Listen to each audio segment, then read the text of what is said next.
Popo. Yeah. No. Plátano con salami. Isn't that sus? Not Are you guys sus. tricking me right now? No. The Trinitarios are one of the most notorious gangs in New York City. This Dominican gang formed in Rikers Island Prison in 1993 by Leonidas Rikers? Sierra and Julio Caballo Marin. This gang quickly earned a reputation for their use of machetes and knives. For example, in 2020, 26 members were charged within Rikers Island Prison for a string of stabbings in the late 2010s. The most public and gruesome act of violence carried out by the gang occurred in 2018 when Lissandro Guzman Feliz was dragged out of a bodega by members of the Trinitarios and stabbed to death in the Belmont neighborhood of the Bronx. This group has also attracted attention by the Justice Department. In 2022, 16 members of Every Dollar Gang, a Trinitario faction, caught a RICO for their involvement with 5 murders, 12 attempted murders, and 7 gunpoint robberies. We go boots on the ground today and speak with a group of Trinitarios in Hunts Point, located in the Bronx, and known as New York's most dangerous neighborhood. Let's begin the episode. Oh shit. We're in the Bronx, going to Hunts Point, which is one of the most dangerous places. We just got done being in Hartford, Connecticut, exploring why gun violence is escalating and getting out of control, and now we're here in New York. I didn't see that video. That hasn't came out, I has don't know it? if you ever heard of them, but people have been... Am I bugging? Oh, and now we're here in New York, meeting with a squad called the Trinitarios, which I don't know if you ever heard of them, but people have been emailing me about them. Somehow we got connected with some guys, and so we're looking to get into it. How you doing? We're pulling up to the scene, and the boys are already here. Yo, KB? I'm the one you was texting. Yes. How you doing, bro? How you been, gang? Good to meet you guys. Good to meet you. Good to meet you. Good to meet you. What's wrong? What's up? Oh, I talked to you on the phone too. I have to piss my pants. Is there a bathroom on the corner? I'm gonna tell you right now. Go to the laundry, use the bathroom. Okay. Or you wanna go to the dungeon? The dungeon? Yeah. Whoa. It's like the Jewish synagogue shit. A secret tunnel built under a famous synagogue in Brooklyn. 60-foot tunnel was found right underneath the Chabad Lubavitch World Headquarters in Crown Heights. If you guys don't hear from me in 10 minutes, come get me, alright? I got you, you heard? I got you. I'll stay in that nigga. I don't know, but I'm not going down no fucking tunnel, nigga. I know there's a bathroom at one of these corner stores. I can't start the video in the tunnel. Impossible. Damn. Bro, New York is such a fascinating place. They have like a whole underground network, nigga. Aiden Ross tunnels. Bro, shut the fuck up, nigga. Shut up, bro. This is the New York experience right here. I'm pissing in the dungeon. I'll see you guys in a second. Let's see who put the niggas we don't like. Alright guys, by the way, we have to say before the video gets started, if you want to rock the big dogs, got these sweatshirts. They've been selling like absolutely crazy. Here's why. We got the crazy back. We got hundreds of you around the country repping this. So get yours before your size gets out of stock. They go very quickly, but I appreciate the support. It's amazing that this is my job. So thank you for the support. The biggest gang in the world, a good gang. We're trying to make positive things happen. Let's talk to these fellas. How much does rent go for down there? I'm ready to move in. That shit probably like $50 an hour, son. The dungeon. We'll put boxes and like we'll stand on top of have to check down this. Nobody can, you know what I'm saying? You stuck down there. Do you guys have a bunch of like secret hideout type spots? Like this to me is like a cool secret hideout. Yeah, but this camera, so you can't, it's not really a hideout. How great is the camera system in New York? So is it legal? Okay, just like that. Is that the store owner's camera or is that like the police camera? Yeah, both. Yeah. Facial tracking technology? All that, bro, it's New York, bro. Because in China, they can like track you by how you walk, shit here right? too. Like they register you in the system. That's New York. Listen, bro, if you get shot right here, the camera's gonna follow you to wherever you go. You get in a car and you try to leave, they're still gonna follow you. Because they'll get the license plate, the color of the car. All of these basically connected to It's like Big Brother kind of. Yes. What do you think about that? crazy. That's bad, bro, because you know what I'm saying? You could accidentally be doing something by mistake and forget this. You could accidentally be doing something by mistake. I like the way you said that. Tell the people, where the hell are we right now? Hunts Point, right there.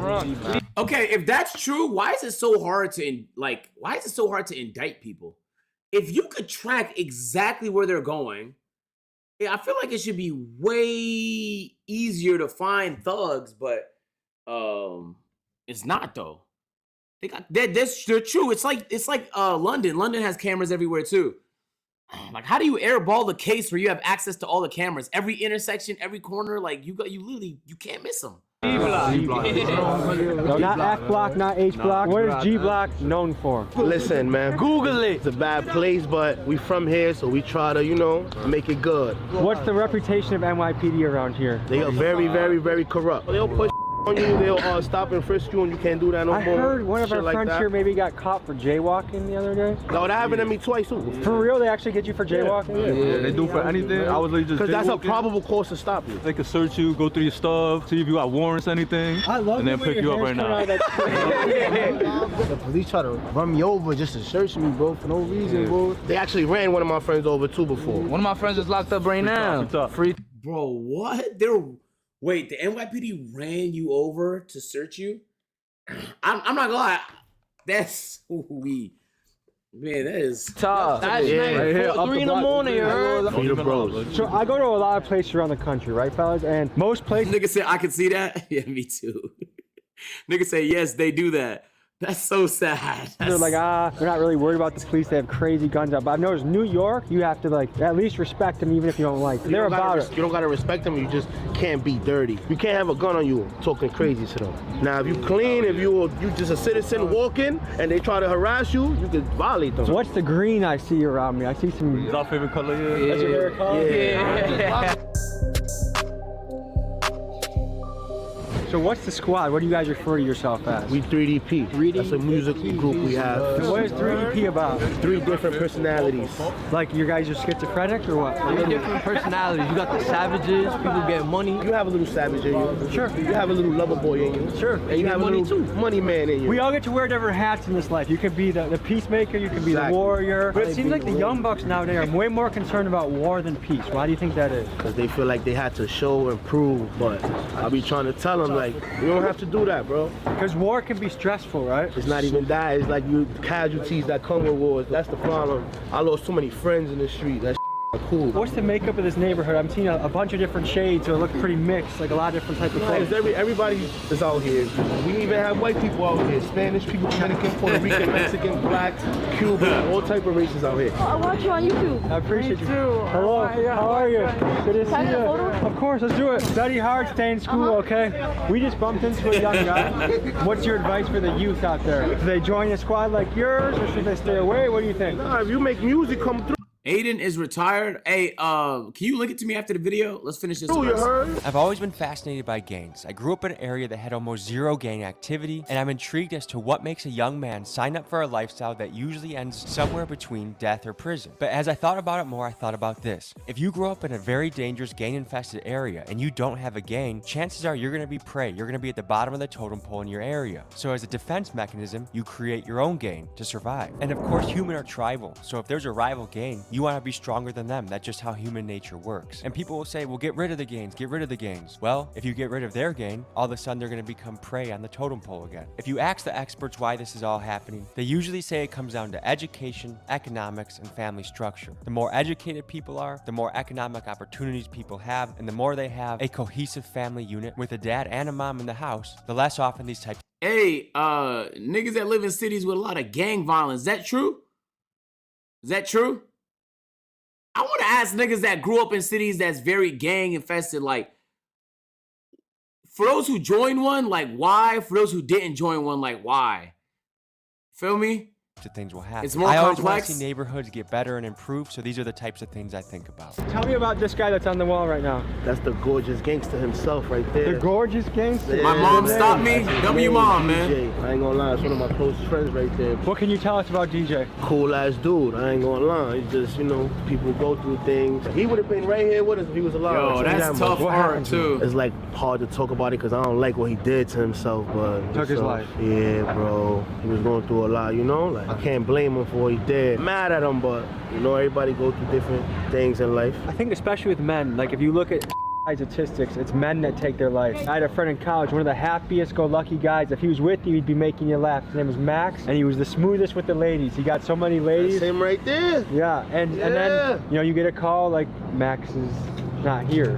I have chills thinking about it because it's strange that you can have somebody right here in front of you laughing, having a good time, and you never really realize maybe what's going on, and all of a sudden they're gone. A lot of niggas, they think like just because you in the streets and shit, you don't got feelings and shit. A lot of mental health is a real issue. But a lot of people, like, they be going through a lot of streets. Yo, it's crazy. Like it's insane the progress like mental health stigma has made in the past 10 years.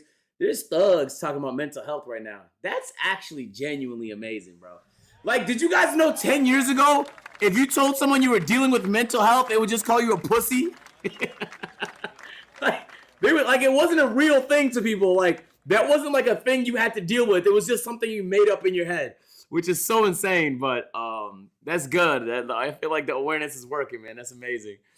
Poverty, drugs, like addiction. Still do, yeah, but like it happens way less though. They don't like to speak about too. They just keep it to themselves. That shit builds up, you know. Certain niggas know how to hide that shit too. My son used to smile all the time with a bro. Yeah, nobody Nigga, the expected same that. day he died, he was smiling, laughing with me, joking, for me. And the other thing is, it doesn't matter who you are or what career you have. Like, everyone struggles in life. One of my friends is a rapper on tour. Called him in the airport, LAX. He's feeling sad. He's down. Like, but on the surface level, everyone's gonna look at it and be like, he's the man. He's on stage. He's getting girls. You know, but he's still. That's why sometimes people be scared to say their emotions. You know what I'm saying? That's why you gotta check up on people and make sure you feel me. I feel Yo, this is not how I saw these like this. I did not see this video going like that, but shit, I mean, they're right. Check on your friends, nigga. Even the ones that look like they have nothing to worry about. Those are the ones you should for sure be checking on, bro, because nobody really checks on them because everyone just thinks their life is fucking great or perfect. You feel me? But so nobody really checks on these niggas, but you know what I'm saying? They might be going through some shit too. Wow. This feel like a book club, just having some intellectual conversations about mental health and shit like that. like, especially in tough neighborhoods, like guys are supposed to be like cold and like no emotion whatsoever, and it's impossible. Like everyone feels things, you know. Indoors is where you might around cry, or you might punch the wall when nobody's around. After you cry, you actually feel pretty damn good, Yeah, you know. like.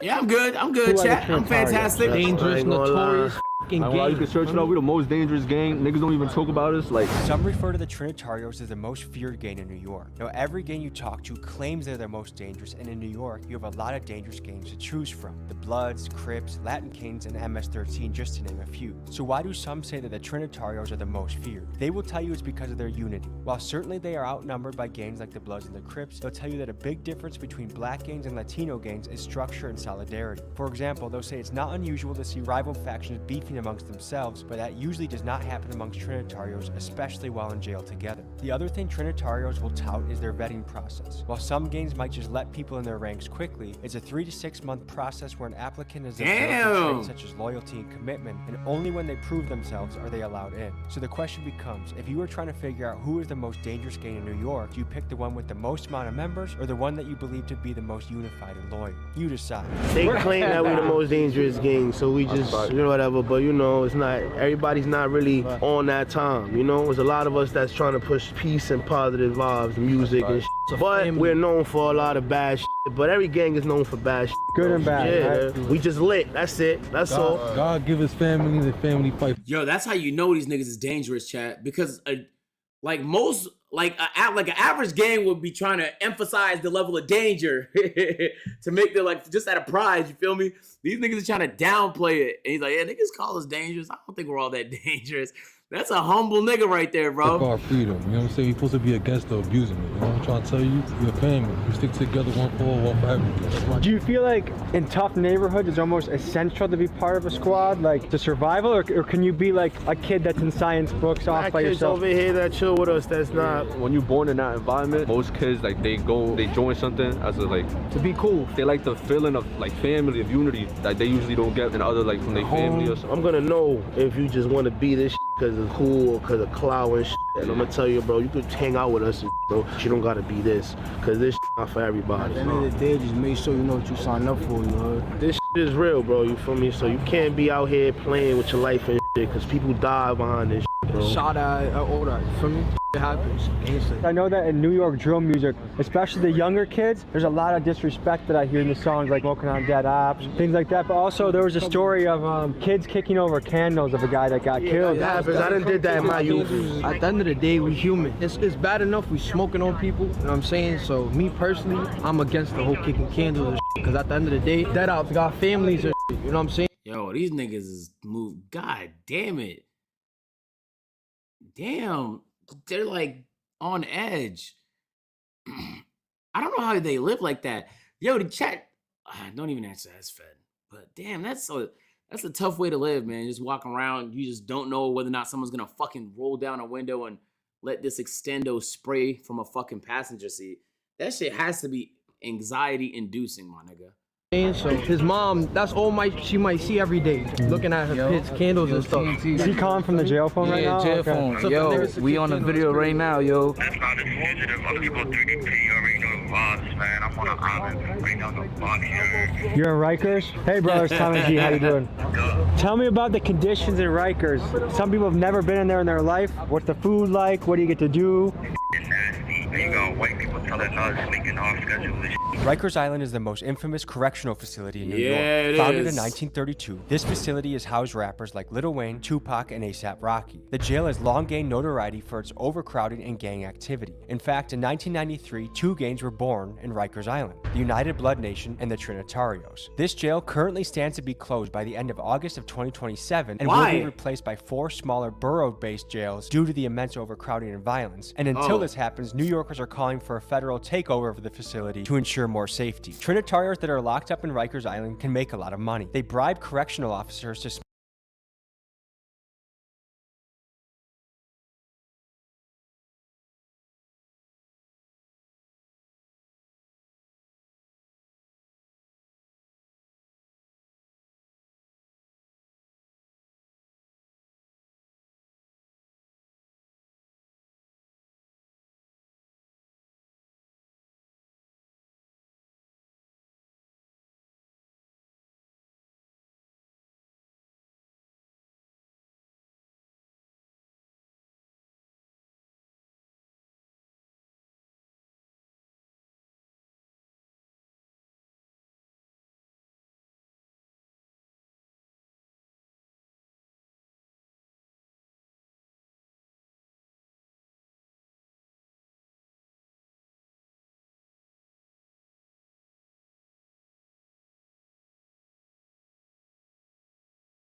smuggling drugs, knives, cell phones, and other contraband. In jail, drugs can be sold for up to 4 times what they are worth on the street. Within Rikers Island, Trinitarios have a reputation for being quick to knife violence. How the fuck are niggas gonna afford 4 times the price of a drug in jail?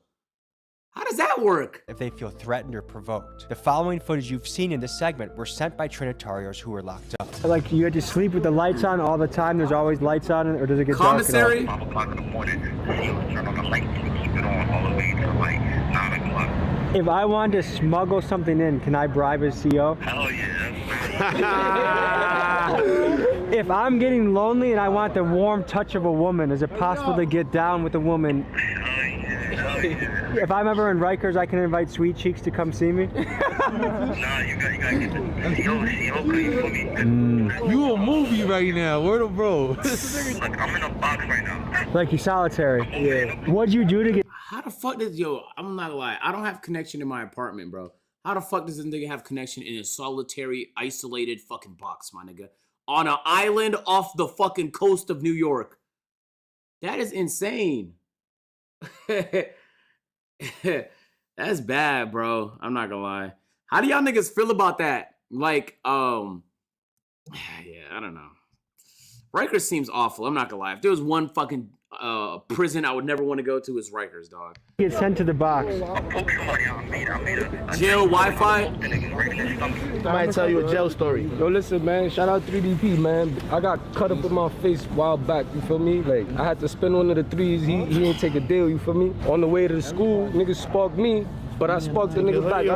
I ain't take nothing on the hop. You're a gangster, like. This is on the way to school? Yeah. I was on the way to program upstate. In jail. Okay. Jail program, but yeah, man, that's really it. You feel me? It's heavy out here in these streets. You feel me? Like, they they got you twice, huh? Like 3 times. And that fight's quick. That happens real quick, huh? Everybody in New York might not have a gun, but everybody got this. But more or less, these shits right here, these shits work. You heard? Like, I knock niggas the out for a living. You heard? What happens if a cop finds you with that? Might take you to the precinct too, but they might just. But not nearly as serious as a gun. So it's similar to England where they do all the shanking because the gun laws are strict. There's a lot of guns out here, bro. Whoever show guns on YouTube videos here, shit like that, stupid. You're getting indicted. Yeah. You know what I'm saying? You're stupid. New York's gang history goes back hundreds of years. I'm not trying to bait nobody, but like, what are you gonna do with that little knife? Chat, if you had that little knife in your possession, are you fighting somebody or are you just trying to like back out? I'm not saying he can't kill a nigga with that knife. I'm just saying, like, you could fight with that knife? Slit your throat. Oh, that's a scalpel? You can go to jail if you have that. If you got that little itty bitty knife, you can go to jail? That's kind of nuts. Way back in the day, Irish gangs like the Huyus gang and the Dead Rapids controlled much of the criminal underworld in the 83% dangerous. In the early 1900s, the precursor to the Italian mob emerged, the Black Hand. These guys would extort money from people by showing up, putting a letter under somebody's door with a demand. Give us money or we will stab you or blow up your building. And sometimes they did. Bombings were very common in this time. Yo, that little itty bitty knife he had, that's what surgeons be using, right? Is that what that is? Then, from 1920 to 1933, the prohibition of alcohol occurred, which opened up a massive opportunity for the Italian mob to capitalize on, bootlegging. The cash that flowed in from this is one of the many rackets that contributed to the rise of the Italian mobs as the premier gangs of New York. The mob seemed untouchable until the invention of the RICO in the 1970s, which enabled the conviction of the mob's leadership. The 1986 Mafia Commission trial, led by prosecutor Rudy Giuliani, went against the heads of the 5 major Italian families, and this loosened the grip that Italian crime gangs had on the New York underworld. This power vacuum allowed black gangs such as the Bloods and Crips, and Latin gangs such as the Latin Kings and the Trinitarios to take over power. History tells us that change is certain. I wonder what will come next. Niggas are bad, niggas what we do, nigga. DPK, nigga. Nigga was in his car too. A nigga in the chat said, I'm a felon and I have a Glock and an AR. Okay. Police, he's right there, bro. You can find him, track his IP. What would it take to make peace with some of the ops you were just naming? There's no peace. Whole time is probably just like a 12-year-old just in his mom's fucking basement, about to be visited by the FBI. If I make peace, I'll feel like a bitch. How you gonna make peace with niggas who's killing your mans and shit? feel me? When does it end then? It will never end. If somebody kill your friend, how would you feel? Tell me, G. How you doing, brother? So let me ask you this: what's important to you guys? Yeah. Yo, I know your music too. What's important to you? Like, what's your goal in life? What do you want? My goal in life, get out of this and make it in. For me, obviously, as you see music and to change everybody. You feel me? Change everybody in Patria or whatever. That's my goal. Yeah. Say it again. Hasta la muerte. Hasta la muerte. Yeah. Say popo. Hold on, can I hear a popo? Popo? Yeah. Popo? Yeah. Popo. Right here to the Patria, nigga. Is that another dungeon right there? Yeah, we don't got access to that one. I said I'm green because I'm really TNT. If you try to run up, you better feed the 3. I'm always wildin'. If Mojo say get him, just go out and make your face. Wait, what's the rapper names though? That nigga, you know that I've been that. Y'all niggas just rap at the struggle. Y'all ain't never lived that. Remember days as a kid on the block, I was just having fun. Not gonna lie, I missed that. Now we play with them 40 shit, got a kickback. Boy, try to rumble, we pushing his wig back. I'm talking about, nigga. When normal citizens, You know the vibes. Yeah, you know the vibe. when normal citizens are walking around, do you think they feel safer or more? I joined a gang just for the cool handshakes. That was the most suburban chatter so far today. I love it.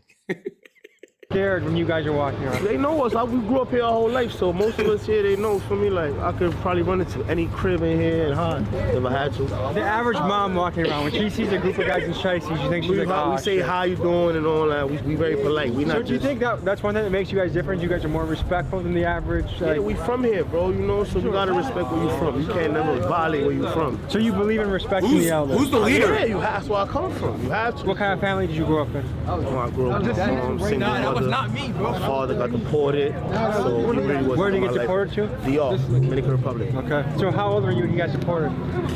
Yeah, I was like 6, 7, probably around there. Did you guys think about going back at all? We used to go like every summer and December for holidays. Who's the leader's not crazy. I don't know if it's these niggas. They didn't clarify. I'm assuming there's a leader. There's always a leader to a group now. And definitely to an organization and a music label such as these fine gentlemen here. I know they got a leader. How often do you get to talk to your dad now? He died. He died? 2 years ago. How is life in Dominican Republic? Hard over there, bro. That's not Fed. Like, who's the CEO, nigga? Bro, why y'all acting like every question I ask is Fed? I don't. Who's the CEO, bro? That's it. That's all I'm asking. That's a normal question. I kind of want to talk to that guy. That's not Fed. They're a music label, chat. They said they do music. It's a music organization. Third world country. That rough. I would like to go for like vacations, but I don't think nobody want to live there if they don't really got money. So you a bowler? No, I wrestled. Oh, I see the video. You was on the beach and I don't know the gangster dudes I meet. Who's the leader of AMP? There is no leader, but we have a CEO. Don't work out. I'm like, how? Nah, you got to work out. That helps your body, your soul, And your it keeps your mind together. So Nigga if you go said- to Rikers, you already know the workout you'd be doing? Mandatory. Every day you got to just do calisthenics. What are some Rikers workouts we can do? Push-ups. Garbage bags, fill them up with water. Those be the weights. Inmates can be very creative with how they get things done. I've never personally been to jail, but I know people that have been to jail. They be coming out like this. you gotta work out because there's people physically in there. They're gonna like impose their will on you. So you're not gonna let somebody just walk all over you or do anything. So if you skinny, you gonna have to get your weight up so somebody else stop bothering you. Y'all seen the CEO before? It's Shane. Shane's a great guy. I worked with him for like 4 years when he was with the Raptors. So then when we needed somebody and we knew nobody, we just brought him. He's legendary. Nigga's S tier. Nigga puts up with us, bro. You know how annoying we get? Deadass, bro. Imagine this nigga trying to put together a Uber Eats and Shake Shack combination brand deal, and we're all late, swearing, not doing shit on time. Bro, like, yeah, that nigga's, he's amazing. Imagine you go in there, you see a guy like this, and you just came in the spot. I just came in the spot looking like this, you feel me? I'm not gonna win a fight every single time against him, so I gotta do... Or imagine he come in the spot like that, I come in skinny. Oh, yo, he probably be gonna stressing, try bro. me No before you cap. try him. You said you go to Rikers for something. Will they put you by other Trinitarios or they separate people? In my time, they wouldn't do that. We used to have fun, but now they putting you straight with your con. So whatever you are, That minimizes the trouble. started right? to segregate. Yeah, but that's not cool, bro. It's not fun. When I was in jail, bro, 2012, 11, 13, 14, like those times, you can't say nothing. So now they put you in a Nigga said, bro in the blue is freezing. Now I can't unsee it. blood crib. You can't live with blood. So yeah, people can. So you go to the blood crib and they ask you, yo, what are you? And you say, I'm not nothing. You can do that 24 hours. You gotta do something in that house. You can't just be in there low riding like, oh, I'm not in no gang. No. So I done did that. I've been to a few cribs. I got a beard. They think I'm Muslim. I played a little black role because I look black. Once one of them is not looking or I got them, then they send me to the bros and shit. But you just go in jail like, hey, I'm this, kind of. For me, that's not fun. What are some stereotypes about jail that are true or false? Like let's say this, like, if I'm the new guy, I come up, I have a tray, and I have a brownie on the tray, some big dude's gonna be like, that's my brownie. Even gonna get be like, no, listen. You're not even gonna get the brownie. The inmates do the pantry, so the inmates are the ones that give everyone the food. You get what So I'm saying? if I go in there, I have no affiliation, I'm neutral. Do I have to join somebody or what? No, just beat somebody up real quick. You're not in front of everybody. but they will try you. Will I go to solitary if I knock somebody out? Nah. You got a ticket for that. What percentage of dudes get down in jail with other dudes? Like, is that ever? No, this nigga Tommy is bold, bro. This nigga Tommy asked the quote-unquote most dangerous gang in New York, what percentage of them fuck guys when they get to jail, bro? Bro, what the fuck? Real thing? Nah, that don't happen. That's like back in the 80s. Yeah, that don't happen. That drop. It doesn't happen. Yo, okay, chat, be honest. You're in Rikers, my nigga, because you went to jail in New York, so you're in Rikers. You got an 8-year sentence, okay? How long before you think about it? Okay, the nigga in the chat said on my last day. That is outrageous. You mean to tell me you're 1 day away from pussy and you decide to fuck men? Come on, bro. You lasted the entire 7 years and 355 days. Why would that be the answer? The soap, that's not real. Once in a blue moon, though. That'll be like a trans. And A guy that now calls himself Jessica. yes. Wait, what the fuck? What percentage of dudes get down in jail with other dudes? Like, is that a real thing? Nah, that don't happen. That's like back in the 80s. Yeah, that don't happen. That drop the soap, that's not real. Once in a blue moon, though. That'll be like a trans. And A guy that now calls himself Jessica. yes, and they'll still put those type of people with us because they were men at one time. So that's just a question that I have to myself. They be pushing so much laws, but in jail, you this a still real put them with thing? men. Oh, we have the boys behind us. Nah, this is every day. Our boy could be walking full black cars. So do they fuck or not? Beat you up for no reason. That's like the elite forces of the police. Yeah, because they want the gun. I see those, I try to maneuver because it will open your coat, check you all over.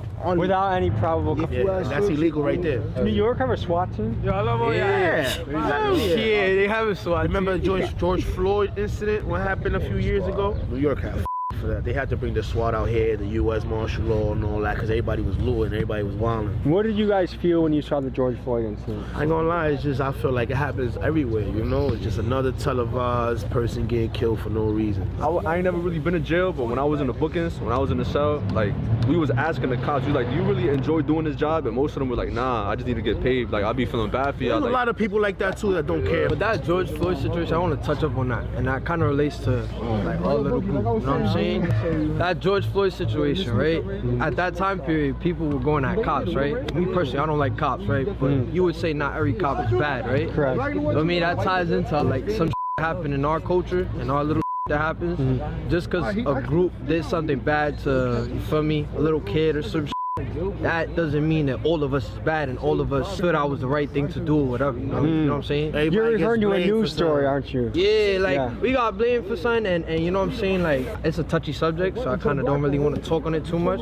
But you know, like me, KB, Millie, we make music, right? A lot of people always harass us. Oh, y'all civilian killers, da da da. That wasn't us. You know what I'm saying? We don't even know what's that. going on with you know what I'm that. saying? That's Like just there's bloods that kill innocent people. There's Crips that kill innocent people, but people don't talk about that. But that people want to talk about that little one incident. When you Google the Trinitarios, one of the first things that comes up is the 2018 murder of Junior Guzman Feliz. He was in the Belmont neighborhood walking home one day when 4 cars filled with Trinitarios pulled up on him, chased him into a bodega, dragged him out, and stabbed him to death with knives and machetes. He was only 15 years old. According to the news, his death was the result of him being mistaken for a rival gang member. But what some GG's.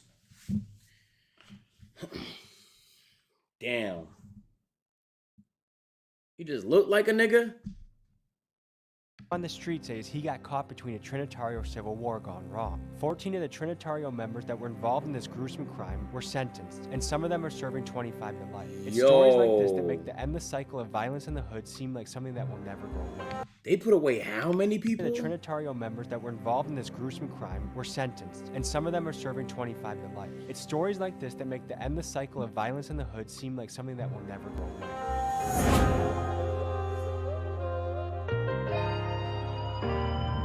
Bro, New York is like... We winning this. We gonna take this W. Comment, Team Tommy G, we winning. It's your team right now. It's us three? Yeah, it's us three. Three. Run it. Ready? Go. Agent, would you join a gang? Stop spamming that. Why would I join a gang? I grew up in the suburbs of Toronto. If you joined a gang, it's because you were fucking bored, okay? I don't have a reason to join a gang.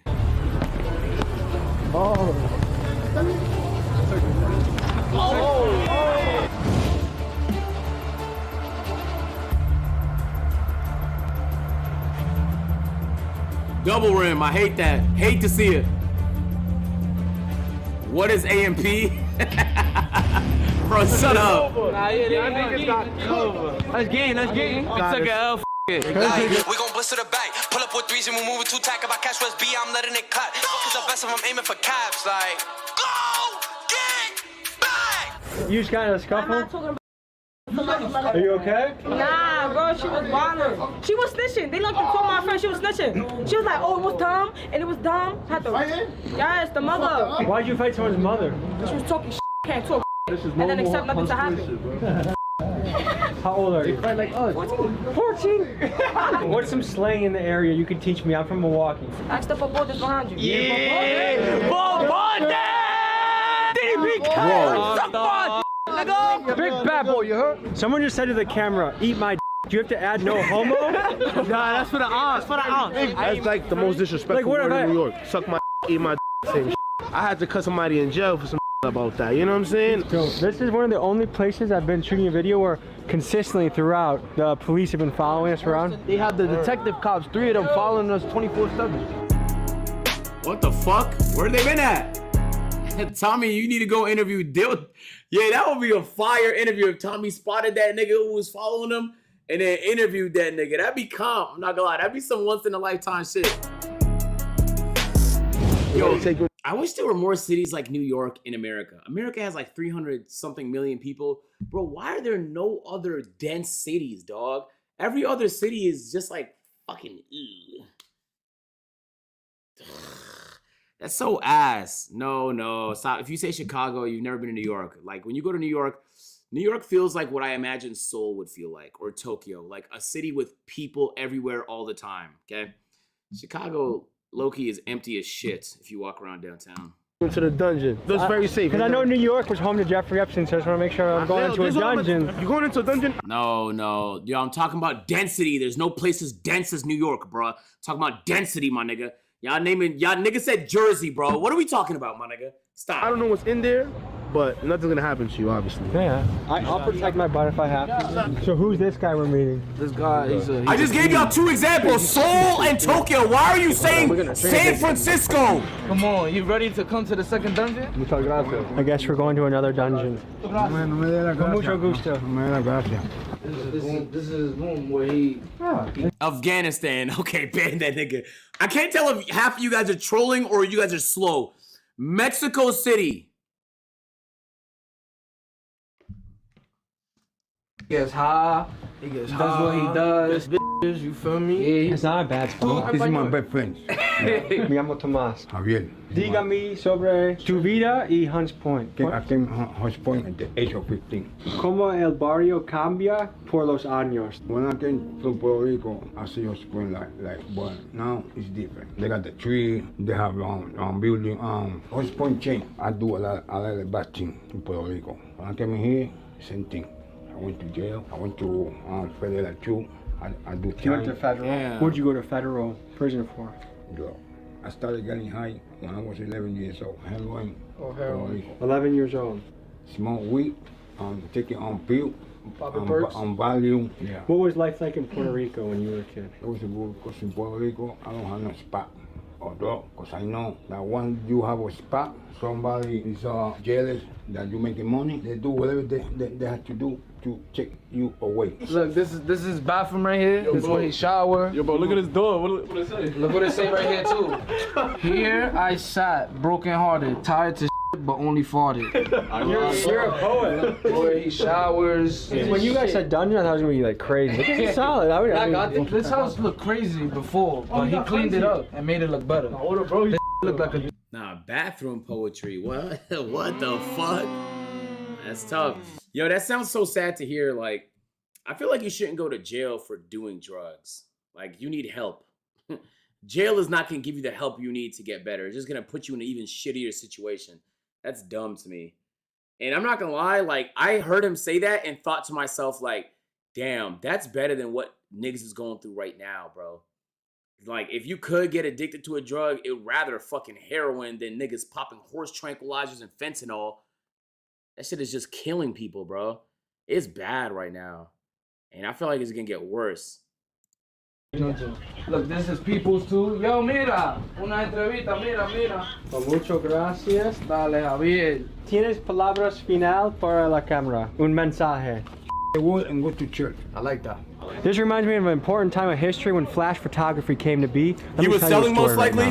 Let's take you back in time. Yeah, if he was selling, I get it. 1989, and social worker Jacob Reese is walking through a grimy slum in lower Manhattan. He walks through a tiny apartment room that is crowded by dozens of working-class immigrants, many of them Italian and Irish. He snaps a photo that will go on to become one of the most iconic photos in American history, a photo that shows to the world how New York's poor citizens lived. These photos were published in a book called How the Other Half Lives, and before this book, many people had no idea how wretched the conditions were for New York's poor. Rats, disease, and overcrowding are some of the ways to describe it. What people saw blew their minds and drew national attention. In 1900, nearly 2/3 of New York's 3.5 million residents lived in these crowded buildings known as tenements. Think of them as the projects of this era. After World War II, many of these slum buildings were demolished in efforts led by a man known as the power broker, Robert Moses. 45,000 families were displaced as a result of this effort. Still today, housing is a struggle for New Yorkers, and in the neighborhood that we're in, Hunts Point, nearly 60% of people are rent burdened, meaning that they spend over 30% of their paycheck on rent. Add this to the growing list of issues that New York is facing right now. ¿Tienes niños que fue en la calle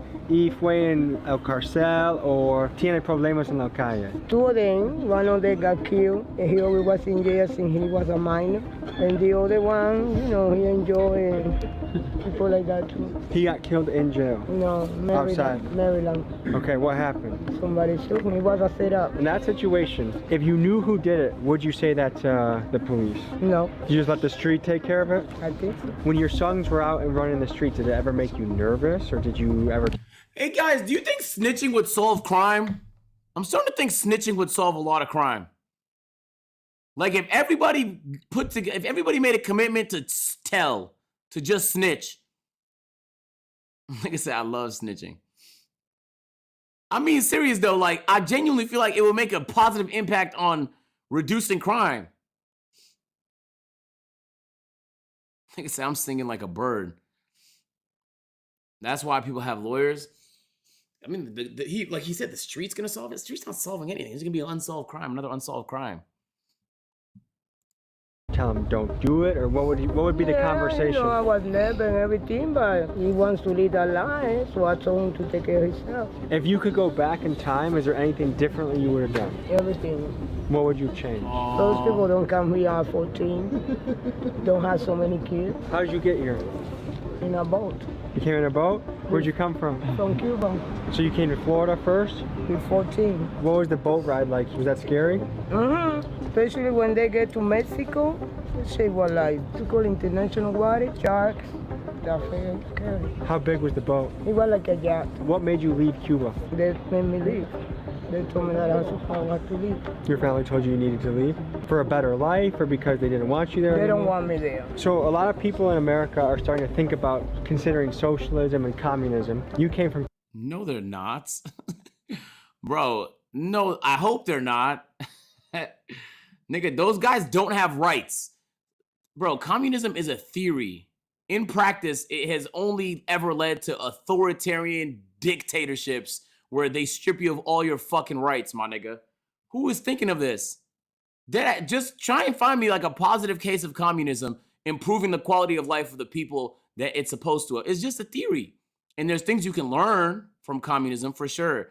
But Lord have mercy, has everyone who's tried it executed really poorly, bro. Really, really poorly.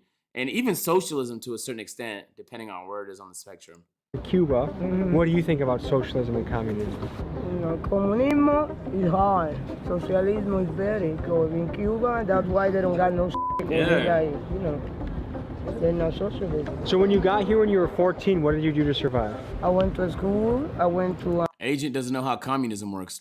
All right, JKLS28, let's play the game since you want to challenge me. Name one country in the history of the hundreds who've tried it. Name one where the quality of life increased. The quality of life is a metric you can track. Name one. Name one. Bro, even the communist countries like China realize they have to allow a certain amount of capitalism so that their country can prosper. China does not have a communist society right now. They don't. China used capitalism to improve the quality of life, but they still have some of their socialist controls so that they have their hands in everything.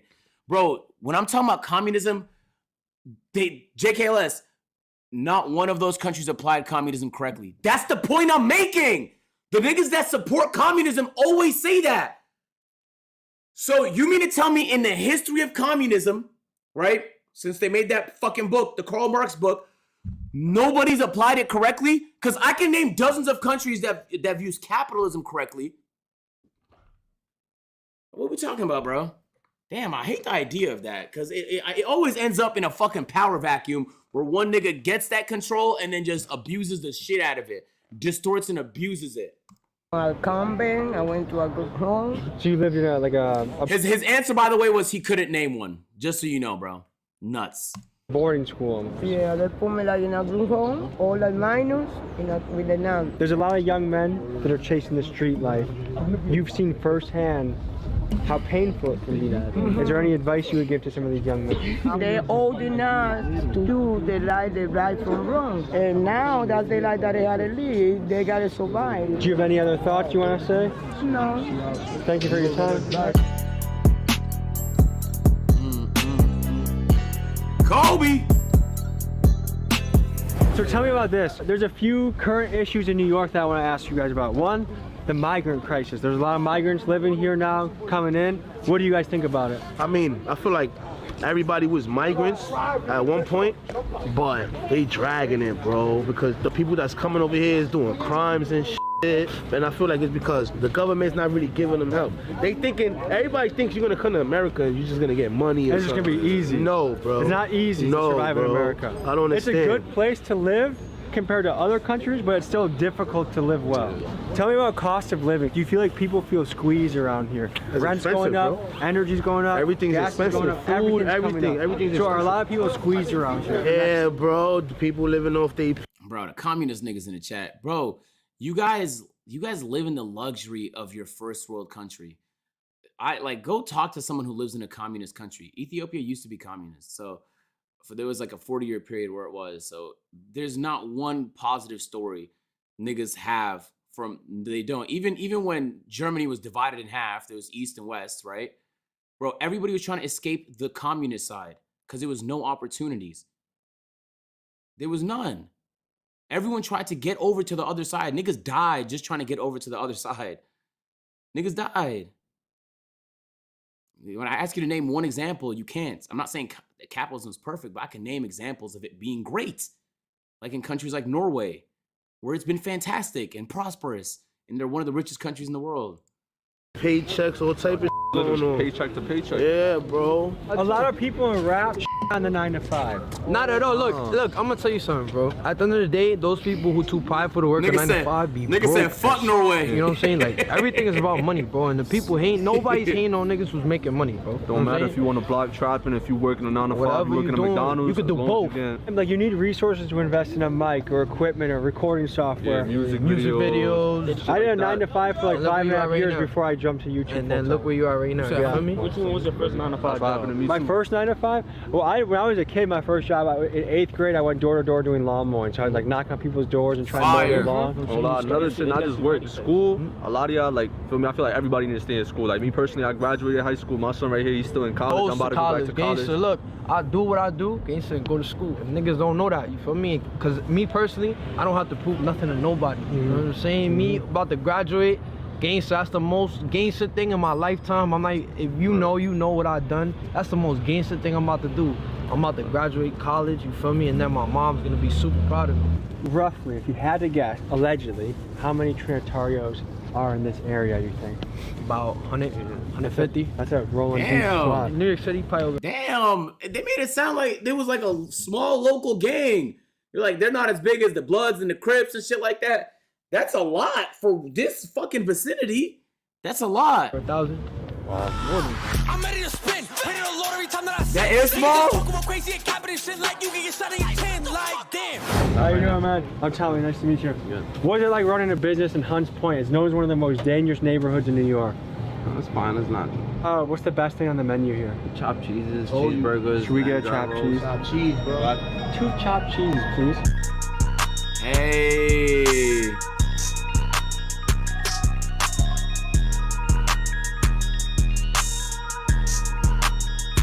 Hey.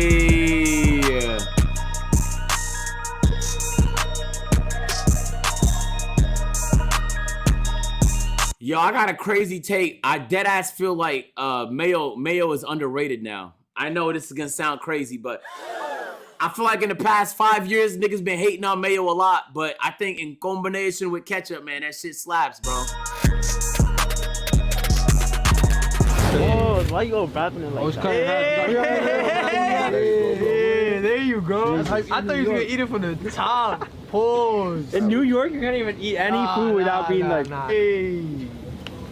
It's good. How it tastes? Jacking it? Out of 1 to 10, how you rate it? Out of 1 to 10? I'd say 8. Honest.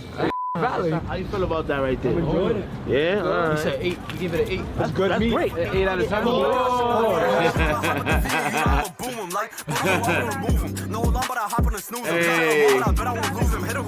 W video, Tommy G. Yo, Tommy G is welcome anywhere. God damn. Oh, so you like the video? Boom. You're gonna like that one too, man. Go ahead, just. Bro, click the video. What the? Bro, that's what I be saying. Like.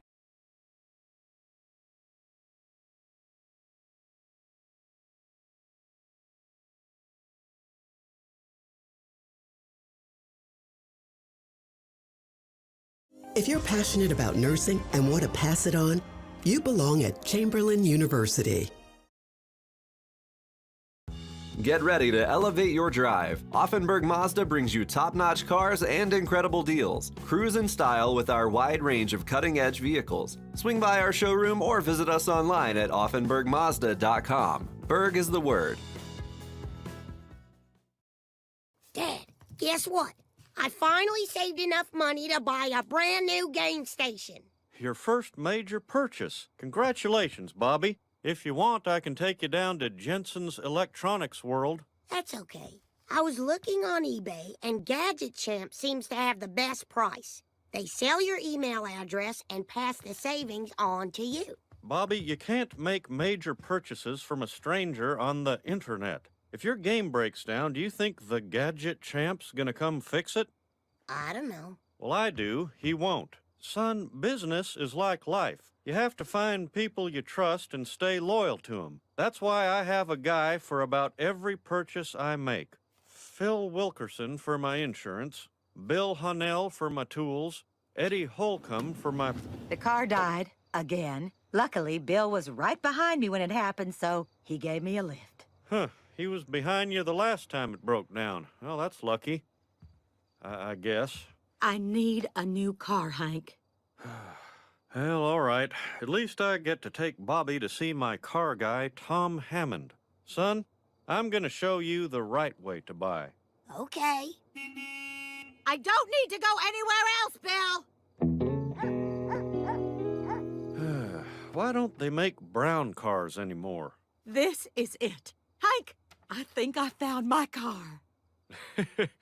A convertible?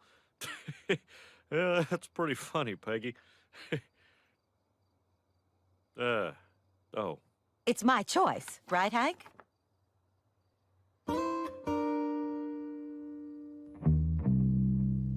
Well, if I were you, I'd go big. A towering SUV says strength, power, and in some subcultures of America, potent fertility. Peggy wants a convertible. She knows you're a heterosexual, right? It's Peggy's car. It's not like I'd ever be driving it. But it'll be in your driveway. I hadn't considered that. Oh, good Lord. See, Bobby, when you're a loyal customer of an established brick-and-mortar business, you can trust that you're getting the best deal on a car with a roof. Apparently, boring comes standard on these models. Hank, these are just not doing it for me. Well, don't rush it. Consider all the factors, including safety. Hank Hill, is that you? Well, get your butt over here. Well, looks like I've been spotted. Better go get my hellos out of the way.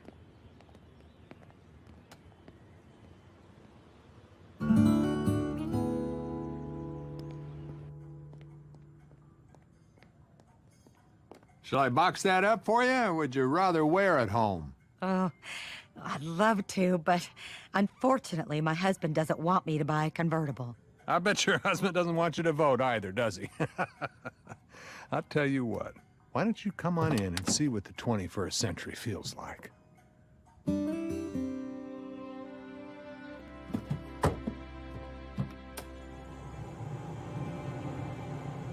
Oh, yeah!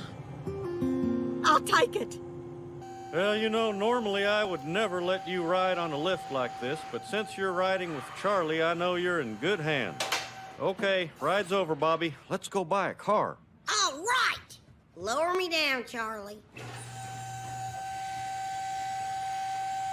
Just sign by the X's and this baby's all yours.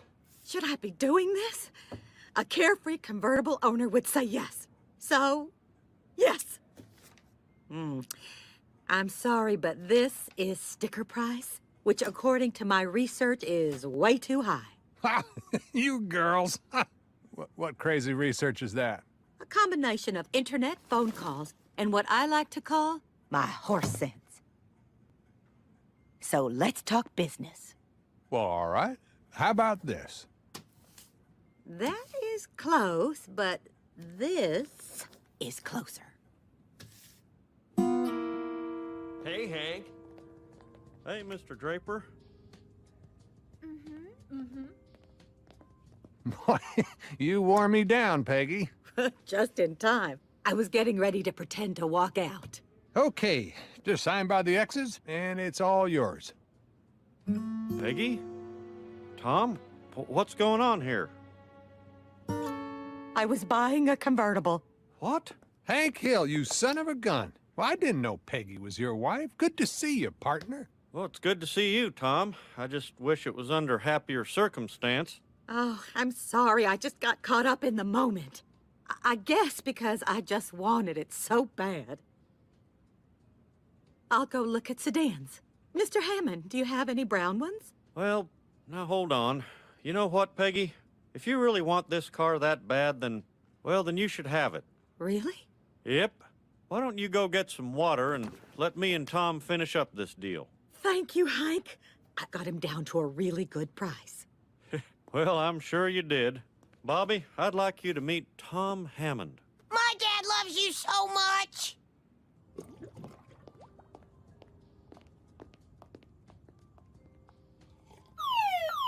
He did it again. All right. Congratulations, Peggy. You should have been in there, Mom. They told stories, shook hands, and then we got a new car. Now just remember not to tell anyone about the deal I just gave you. This is the highest clearance, Hank. I know. Level 10. Okay, since you're family, I think it's time I let you both in on a little secret. Well, here it is. The Hank Hill Special. Wait, that can't be right. That would mean you paid sticker price. And not a dime more, right, Bobby? All right, Dad. Well, I'll see you both at home. Way to go. Congratulations.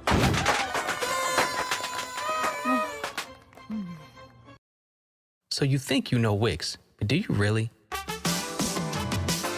First up, we've got shape video masks. You can use different shapes to create completely different vibes and aesthetics. Or you can create your own graphic. I use the shape composition here. Just import any SVG file and set it as a shape mask. Nice. Next up, we'll keep it moving with the hover box. You can use it to animate any element and create these really eye-catching interactions. And what I love is that the level of control you get here is crazy precise. You can set your animation ease, scale size, and position to create this really dope effect. Third, we've got the mega menu. This not only lets you organize your site menu into different subcategories, but it also looks amazing when you add in different elements like text, buttons, images, and pretty much anything you can think of. And last but not least, we've got My Designs. This feature lets you save any section or component that you've already created, and you can use it as a starting point on any other pages or sites you're working on. This one's personally saved me a ton of time. So you got all these features. Now see what you can do with them. Get on over to Wix and create something dope.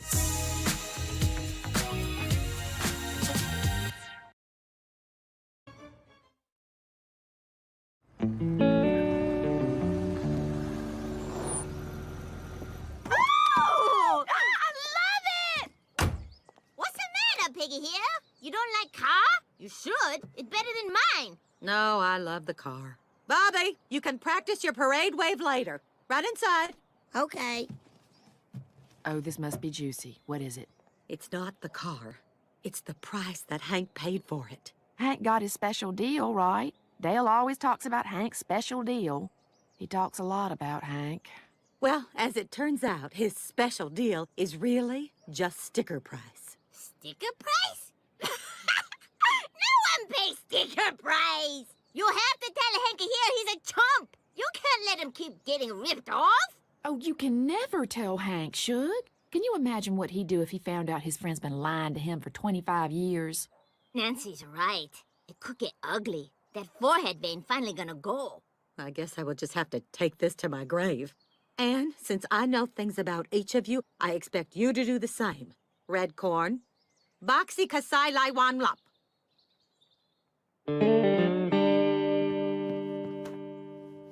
Where are you going? We're going to get my game station from Dad's electronics guy. You have an electronics guy, too? Don't you shop around for anything? I mean, the new dishwasher. You shopped around for that, right? Well, I let Jerry Biddle at the Appliance Center do my comparative shopping for me. He said he personally checked every store in Heimlich County and couldn't find anyone that could beat his deal. Fantastic. Hello, neighbors. So, Hank, I hear you bought a new car. Expensive, a new car. Oh, look, it's Ted Wasana-song. Ted? Where you see Ted? Hello, Uncle Hank. Is Aunt Peggy home? She's supposed to go with me to buy a crib. I want it to be as much like my uterus as possible. You should take Dad with you. He just bought Mom's car for sticker price and not a dime more. Sticker price? Oh, no. Dang it, Bobby, that was supposed to be a secret. But Lucky always says that people who pay sticker price... Okay, now I will tell a secret. I have to use prescription deodorant. Sticker price? Everyone knows sticker price is the sucker price. You're a sucker, Hank Hill. Okay, what's going on, Peggy? Everyone out. How much you pay for this pen, Hank Hill? Hank, I do not know an easy way to say this, so I guess I will just say it the slow and painful way. No one pays sticker price. Tom Hammond ripped you off and has been ripping you off for the last 25 years. What? The price I was going to pay for that car was $2,500 lower than your special deal. You overpaid for that car, and probably every car that you ever bought from him. What you want? Baby, I got it. All I'm asking is for a little respect. Just a little bit. Just a little bit. R-E-S-P-C-T. Find out what it means to me. Yo, sock it to me, sock it to me, sock it to me, sock it to me, sock it to me, sock it to me, sock it to me, sock it to me, sock it to me, sock it. Introducing Maker Place by Michaels, a new marketplace that's made for handmade.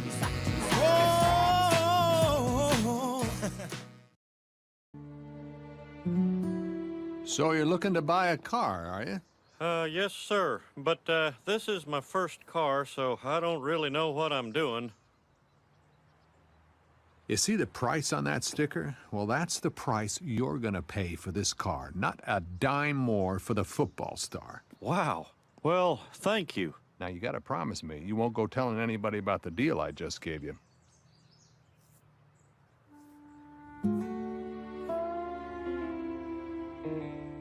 Yep. Yep. Mm-hmm. I'm a chump. There, I said it. That's it. As your friend, I have no choice but to put you on an immediate suicide watch, Hank. I'm not gonna kill myself. Then I'm putting you on homicide watch, because you're gonna kill something, and if it's not yourself, it could be me. It seemed like it's all good, man. And next thing you know, them dang old reporters come by and talk about that. Well, Hank always seemed like a very quiet man, you know. Gun! You too can be rich like Dr. Money and have champagne for breakfast and caviar for your cat. How much return do you want for your investment? Maybe it's a good thing this all happened, Hank. Bobby should know how things really work. Now, at least when the world crushes him, he'll see it coming. But I don't want the boy thinking the world is a dishonest place. But sometimes it is.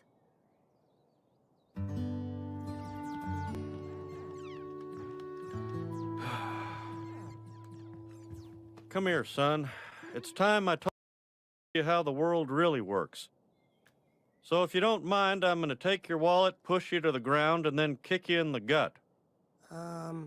Okay. No, dang it. It doesn't have to be this way. I'm gonna go see that bastard Tom Hammond.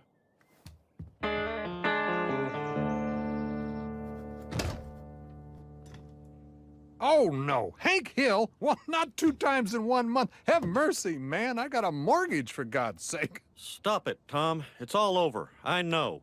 You know what, buddy? That you've been selling me a bag of lies for the last 25 years. How could you, Tom? Well, what can I say, Hank? I'm a salesman. I know, you're a salesman. That's why none of this makes any sense. Look, I just want the $2,500 back that I overpaid for Peggy's car. I wish I could help you, Hank, but the paperwork's already gone through. The deal's official. Dang it, Tom. You not only lied to me, you lied to my son. How would your son feel if he came home from the Army and he... Wait a second. Is your boy even in the Army? My boy's a stand-up comedian in Austin. But a deal's a deal, Hank. I don't believe this. You know what, Tom? I'm gonna teach you what loyalty means. Mark my words.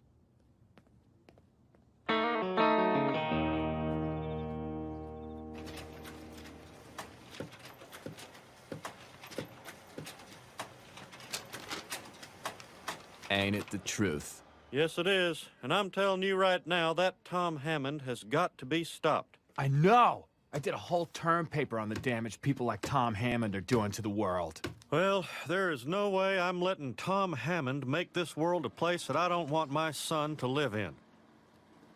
I want to join your fight. Well, all right. You can meet me at the car lot at 5 a.m. 5 a.m.? Okay.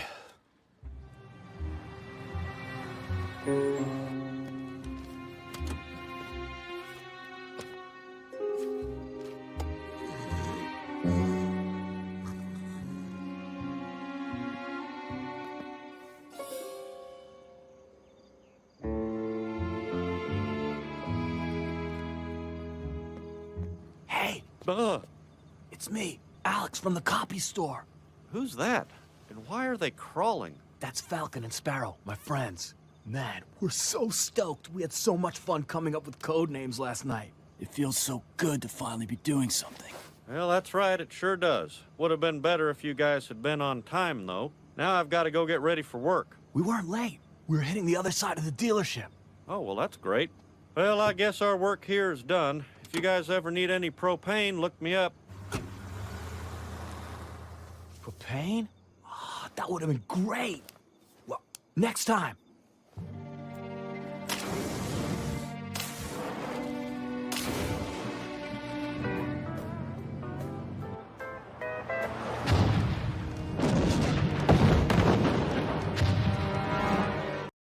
Sell to your customers anywhere with Shopify, the commerce platform designed for entrepreneurs.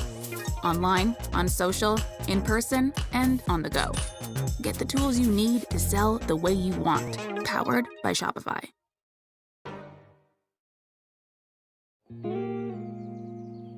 Yep, Bobby. Right about now, the dealership should be opening up.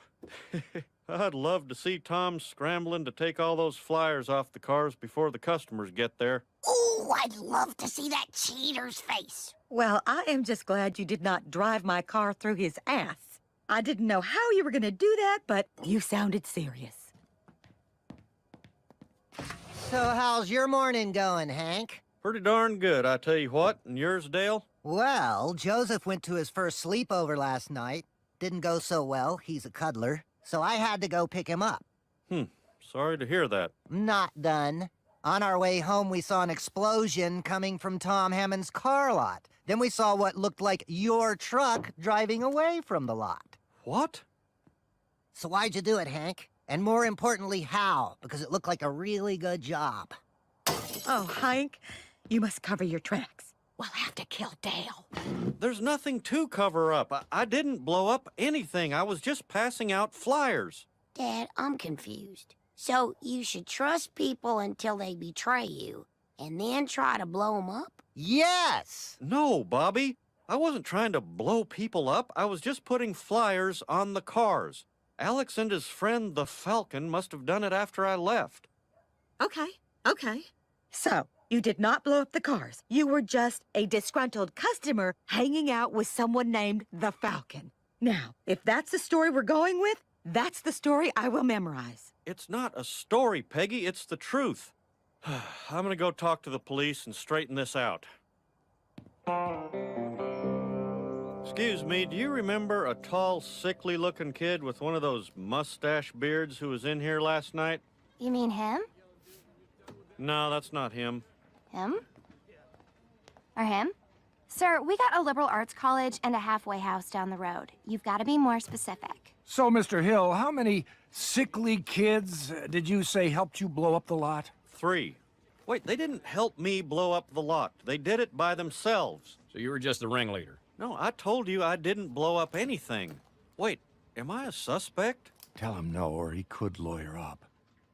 Frank, the video surveillance has been checked. We have a positive ID on the perp. The name's Hank Hill. You probably heard that. I was just putting flyers on the cars. The other guys were the ones blowing up the cars. By other guys, you mean the imaginary kids the cameras just happened to not pick up. The cameras didn't pick them up because they were dressed in all black, and most of the time they were crawling around on their bellies. I'll give it to you straight, Hank. You're looking at major time for this, and the hole's getting deeper with every lie you tell. That's not my husband.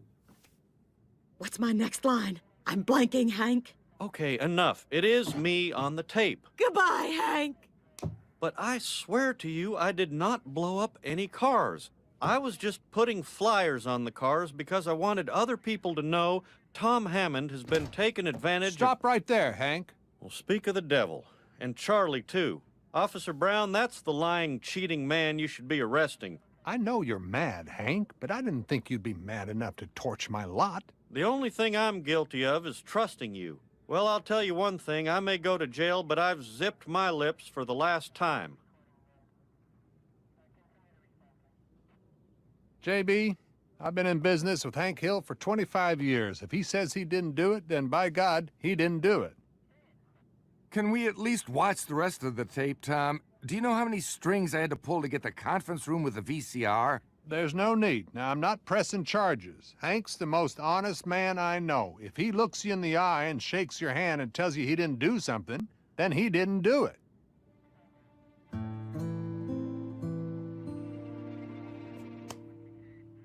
So what say we just leave this all behind us, Hank? Let's go home, Peggy.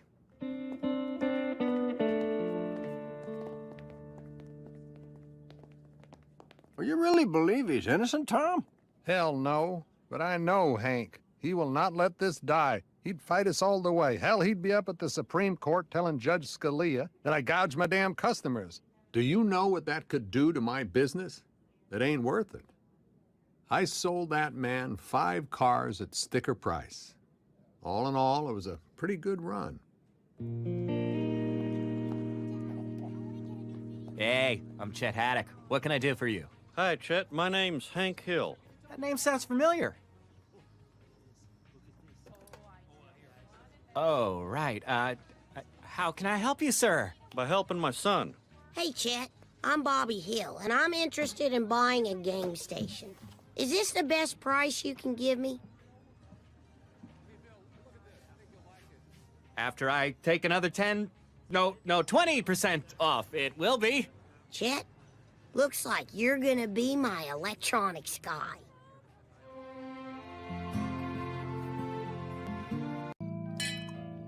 My very first clothing exchange? I've never felt so cosmopolitan. That's a word I learned in a bar. So, the magazine says we each present an item of clothing, and the first one to call dibs gets it. Oh, like a key party. Or so I've heard. Okay, these boots I only wore once, and then I stopped wearing maroon. Dibs, these are adorable. I have the perfect outfit for... Oh, right. Dibs! I want to try them. Oh, they're cute on you. Yay! Okay, everybody, my turn. How about these? They're functional. They can go straight from a PTA meeting to a sexy night on the town. And Peggy, culottes aren't cool, even though it sounds like they should be. Oh, Shug, surely someone will want these overalls.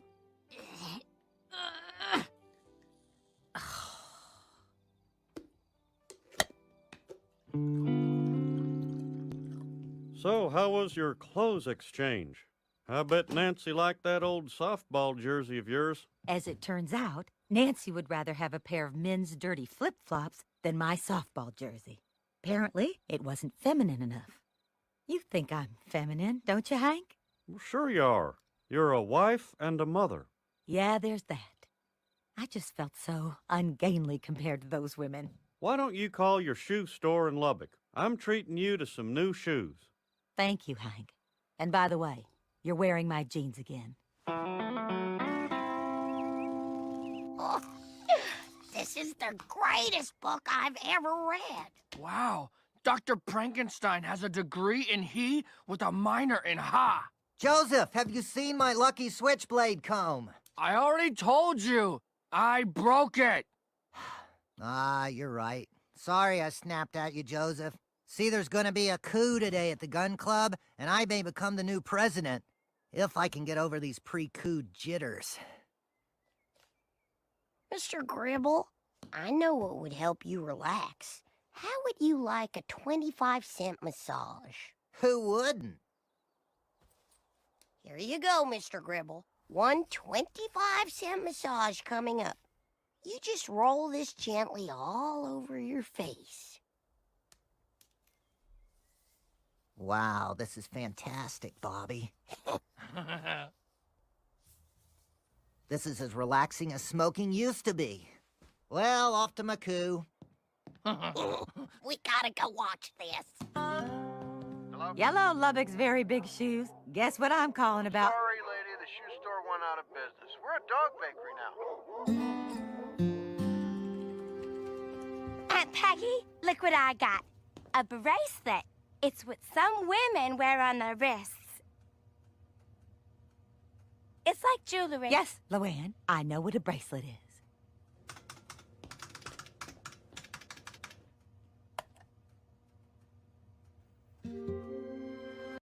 With Asana, it's easy to monitor projects across teams and track status and progress at a glance. so you and your team can make smart decisions faster. Try it for free at asana.com.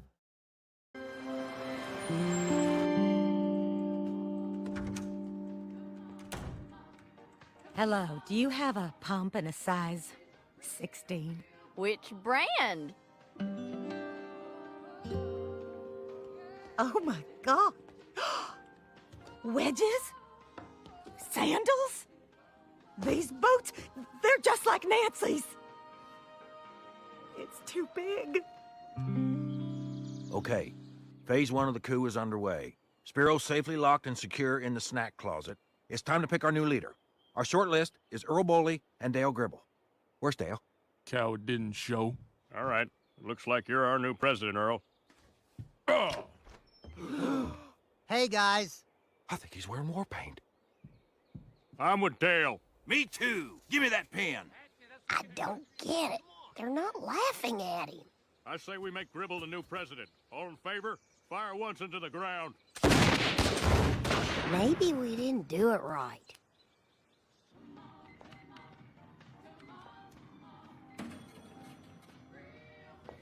How much do you love zebra print? Okay, you know how when you see a really cute baby and you just want to eat it? That is how I feel about these shoes. Oh, here, you take it. Oh, thank you. Peggy? Carolyn. I usually hear this, not say it. Nice grip. Excuse me, is this seat taken? Who are you talking to? Different people. I want to see my new clothes in action before I commit to owning them. It's a technique I learned from this interesting woman I met today. Her name is Carolyn, and she wears gloves. Gloves? Huh. That is interesting. I felt this instant sense of camaraderie with her that I don't normally find with other women. So you've got someone to talk to about this stuff now. That's great. Yes, it is, Hank. Taxi! This chicken curry is delicious. I can understand why it is one of Oprah's favorite sandwiches. Peggy, you ate that whole sandwich. Yes. Yes, I did. Ugh, I'm sorry. That was very unladylike. And none of your lipstick smeared or came off at all. How do you do that? Well, just before biting, I move the teeth forward and slide the lip up. I'll show you in slow-mo.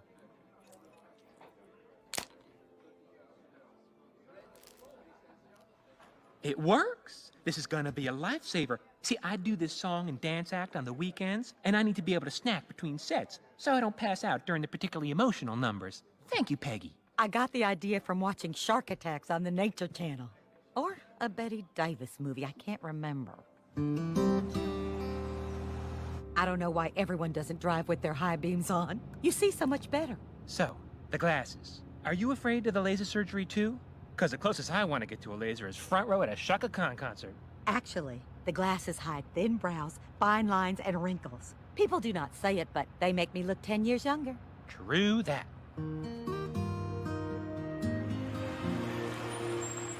Oh, Carolyn, if there wasn't a parking brake between us, I'd think we were connected at the hip. Oh, my God, the parking brake's on. I helped myself to some tea. Hey, Mom. Sorry I'm late. Do not apologize for yourself, now or ever. I love the new wig, son. Gorgeous. Thanks. I just had the best time with this new girl, Peggy Hill. I don't know what his real name is. Nancy, it's Peggy. I can't go shopping with you tomorrow. I'm hanging out with my new gal pal. I should call Min, too. Showing up on the first page of Google might not be the best for everyone. But for business owners, it is. Take My Vintage's online store. It ranks for thousands of competitive keywords, like vintage clothing, which gets loads of searches on a monthly basis. And 80% of that traffic goes to their site. They also rank for over 1,000 images on Google. All of this drives tons of organic traffic every single month, leading to incredible organic growth year over year and a lot more sales.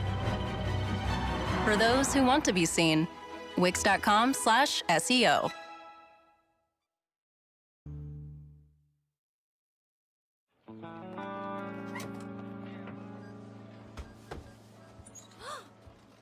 Oh, it's so nice to have a friend who's strong enough to push her way through a sale. Nancy always fell somewhere between lingerie and handbags. Some of my friends are too scared to go to the mall. They buy everything online. Thank goodness I hit all the good stuff last week. Ta-da! I love it. I have to wear scarves in the show. So, what do you do in your act? Well, I don't do any one artist like some of the girls do. A little Liza, Barbara, Celine. My favorites. You really know how to work a scarf. Hey, I've always wanted to do a duet in the show. You and me, Peggy, what do you say? Yes. Great! Just bring your own eyelashes. I always do. Carolyn, this is my husband, Hank. Nice to meet you, Carolyn. Carolyn. I always liked that name. I thought it was a good one. Well, I'll get out of your way, ladies. Bobby, this is my new friend, Carolyn. Carolyn, my son, Bobby. Hey. Oh. So, did you two adopt? No, ma'am. And I have the stretch marks to prove it. Stretch marks? Nothing seems to diminish them. Not shea butter, not cow placenta, not goat placenta. Really? Mm-hmm. Oh, yeah. I imagine this is what it looks like when you're stabbed in the stomach at several different angles, huh? Yeah, stabbing. Could I have another drink, please?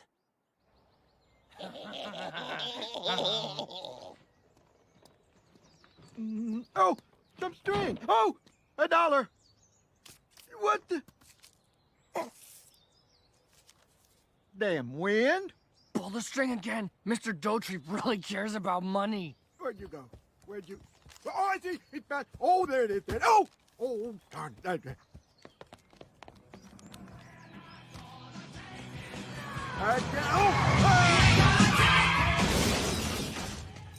Oh my God! Are you okay? I'm doing better now, sweet cheeks. I never seen eyes so dilated. I could lose myself in them. You know, I really shouldn't be driving. You want to take the wheel? Sure. Did you see his face? Yeah, he was happy. I know! What kind of joke book is this? Mom, I need to talk to you. It's about Peggy. What's her problem? Mom, she's a real woman, and... You mean a biological woman. Just because you were born a male doesn't make you any less of a woman. Let no one clip your wings, baby. Could you stop being supportive for 1 second and listen? I've got a problem. I can't let a real woman perform with me. It's a drag show. Do what you need to do. As long as there is no shame involved. Hear me? You're a person! Oh, Mother.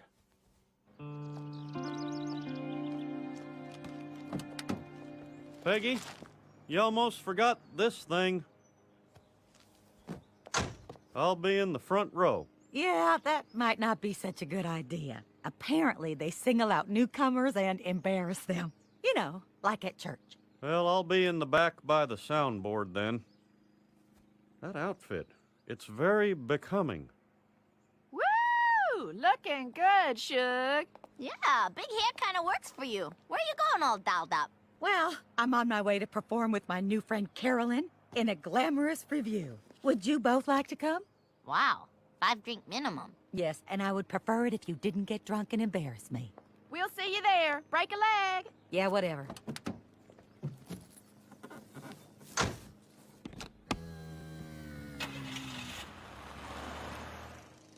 What does it mean if instead of a purse, a woman carries a tattered grocery bag?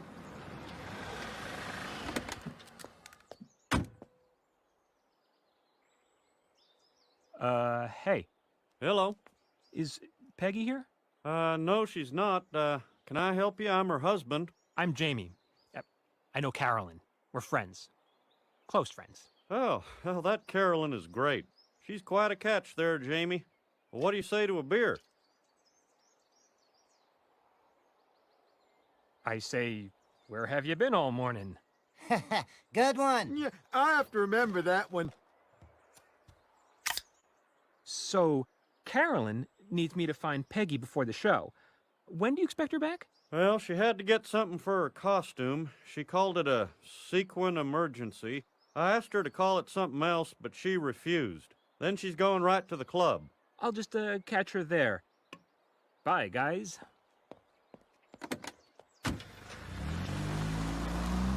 I like nice people. Showtime!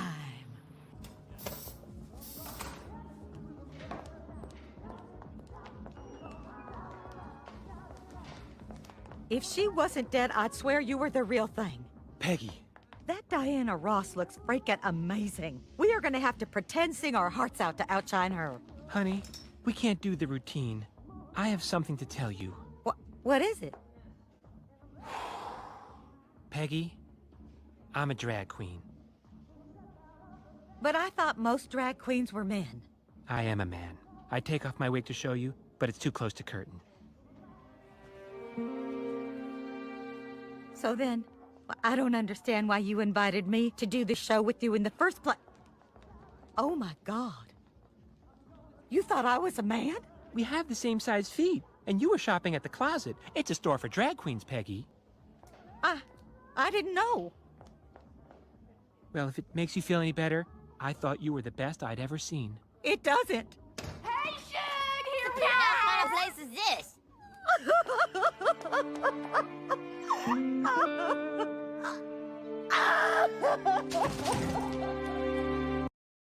R-E-S-P-C-T. Find out what it means to me. Yo, sock it to me, sock it to me, sock it to me, sock it to me, sock it. Introducing Maker Place by Michaels.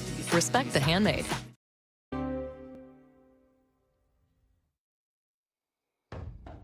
on, Peggy Hill, open the door. We're here to comfort you. Sorry everybody thinks you're a man, Aunt Peggy. You know how everybody is. Go away! Shug, you coached a women's softball league. If that's not feminine, I don't know what is. We're trying to cheer her up, not tick her off. You want to get punched in the face? That woman's got fists like frozen turkeys. I can still hear you, you know. Don't answer it. Well, Peggy, that's like telling a lie. You just don't do that. Fine. Then I'm not here. But that's also a lie. Hill residents. She's not here. Okay, Carolyn. Dang it. Did she think you were me? I do sound like a man, apparently. What are you talking about? Carolyn, my friend, is really a man who dresses up like a woman. Well, now hold on. That doesn't make any sense. And he thought that I was also a man dressed as a woman. But I am not. I am a woman who looks like a man. What? No, you're not. Then why is it that the only woman I can relate to is a man? And here I was feeling feminine for the first time in my life. I have never felt so ugly. Isn't this something you should be talking about with your girlfriends? You know, like that Carolyn. Hank, are you even listening to me?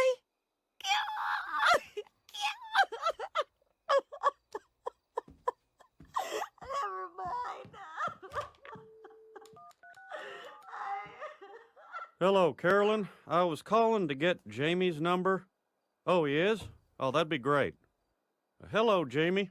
Can I take your order? I'll have a normal orange juice, please. Make it normal. Okay, and which nutrient booster? No, I won't be needing any more nutrients. I'm having a steak later. Thanks for meeting me. I have to talk to you about something that I can't talk about with the guys. Sure, Hank. Shoot. Well, my wife is really upset. I think maybe she and Carolyn had a fight or something. I don't know. Has Carolyn talked to you about this? She has. And believe me, she adores Peggy. She thinks she's a model of femininity. Actually, she wishes she could be more like her. Well, Carolyn's one of the best girlfriends Peggy has ever had. You think maybe you could talk to Carolyn, see if they can't patch things up? Yes. She'll take care of this. Women need to work out their problems emotionally. Boy, I gotta hand it to you, Jamie. You sure do know a lot about women.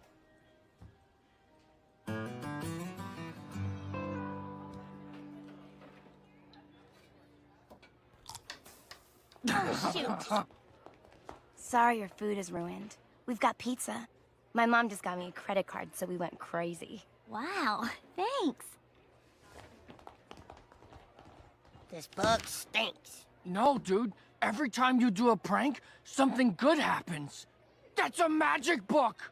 Ugh, I don't know. I do. You gotta prank me, dude.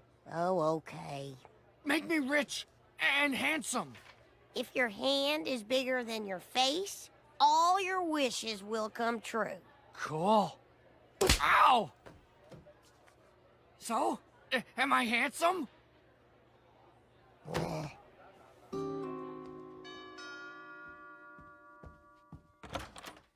Oh, hello. Peggy, it's Carolyn. Peggy, stop right there. What do you want? I want you to drop that sad blanket and come with me. I need to show you something. Will I be humiliated in any way? I swear on my mother's unwavering support that you will not. Peggy, I don't like to butt into your affairs, but you should go with her. Whatever you've been going through, well, I think Carolyn can help. Fine. I will get my purse. And grab your trash bag full of clothes. Hurry! Why? It's just more dramatic.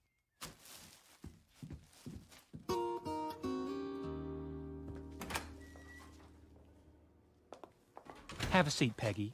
Girls, this is Peggy Hill. She is the one responsible for that great tip about the lipstick and the one about the glasses. Look at me. I'm a girl again. Thank you. You're welcome. No, wait, Is this what I think it is? A denim vest with appliques on it? Oh, I want that. It's So Mandrell Sisters Variety Hour. I had a feeling your stuff would go quickly here. So this is why you brought me here? To show me that a bunch of men want my clothes? A bunch of men who want to look like women want your clothes. Uh-huh. But, come on, aren't you all more impressed by women who are fancier and daintier, girlier? Honey, wispy women are a dime a dozen. You said it, girl. Yeah, baby. Peggy, drag queens model themselves after strong, substantial, fearless women. Women who aren't afraid to wear purple gauchos and MC Hammer glasses. Women who only need one name to describe themselves, like Liza, Barbara, and Cher. You, my dear, are simply Peggy. Peggy.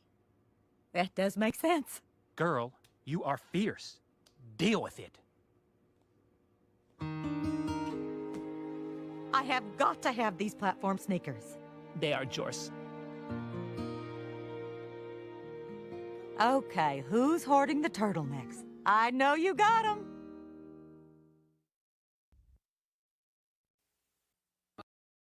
Before I discovered Walden University, I wondered, how much impact could I truly create? At Walden, I acquired invaluable clinical experience, which gave me the confidence To bring about change in the lives of others. Walden University, set a course for change. Oh, thank you. Did you see?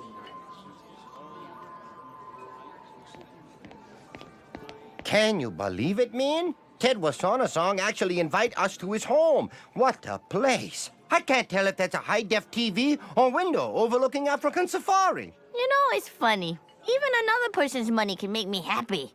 Oh, man. Look at that swimming pool. The classic simple rectangle, the tiles so tastefully filigreed. That is the pool of a man of substance. Welcome, Con Ed men.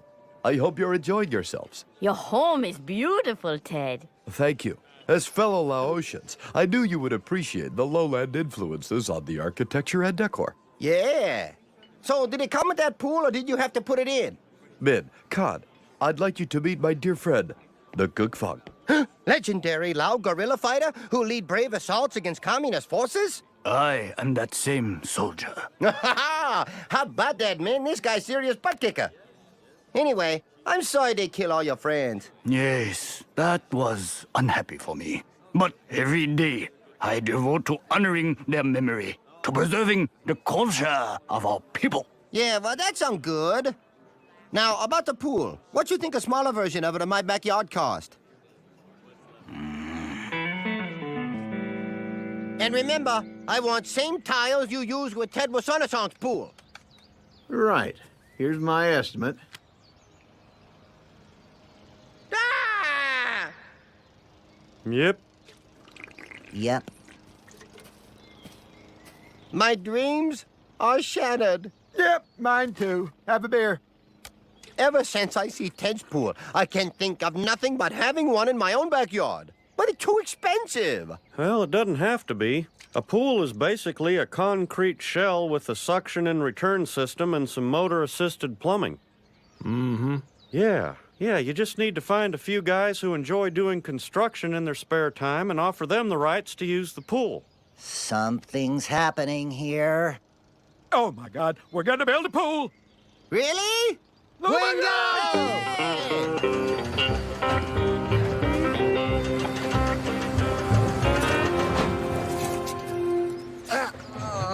This hard hat is my armor. When you're working construction, your head is still your most valuable tool, so you've got to protect it. Huh. A rectangular pool. It'll be like having a mid-level motel next door. I can't believe it. That giant hole filled with dirt is the place I'm gonna spend the rest of my childhood. Well, before you do, you're going to train in swimming, CPR, and pool etiquette. Huh. I'm still excited.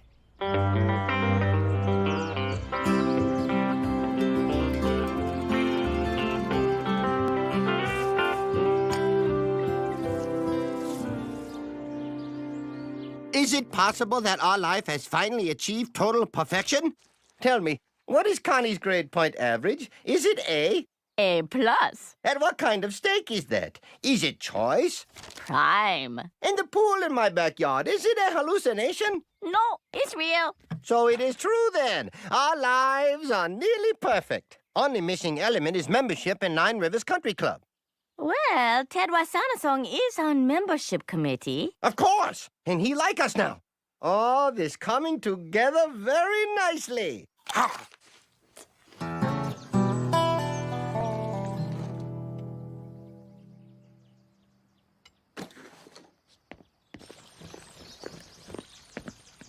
Oh, hello, Ted. Well, this is hilarious. I just come to shop for new 5-iron, but then I run into you guys. Oh, Cod, good to see you.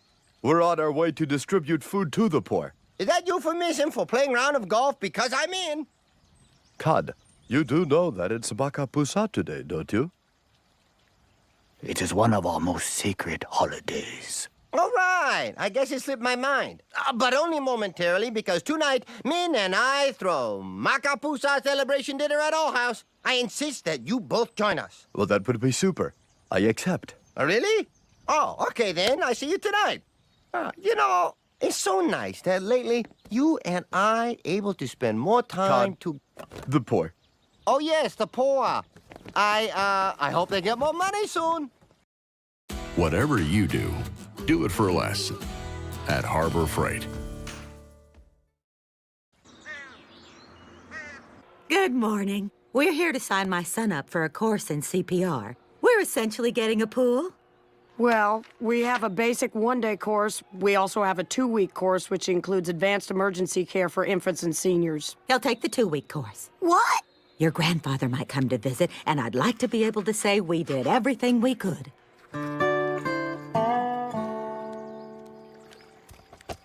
Gentlemen, I'd like to make a toast to a man whose backyard soil was of a consistency which made for hassle-free excavation and had no interfering sewage lines. Hey, Con! Dinner guests are here! Already? Oh, I wanted everything perfect. Start assembling my pool furniture. Good evening, Cod. I hope it's all right if I brought a few of our Laotian friends. Certainly. I think we got enough pina coladas. Magapusha just starting in backyard.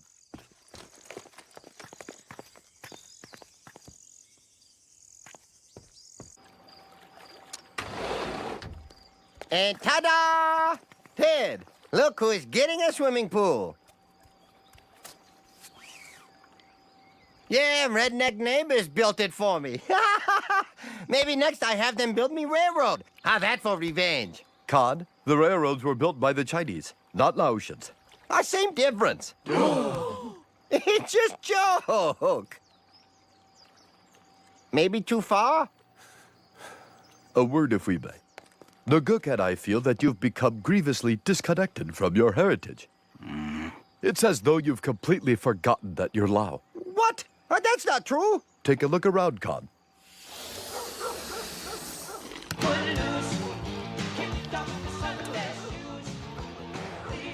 Can you point to one Lao artifact in your home? Can you recall the last conversation you had that was not in English?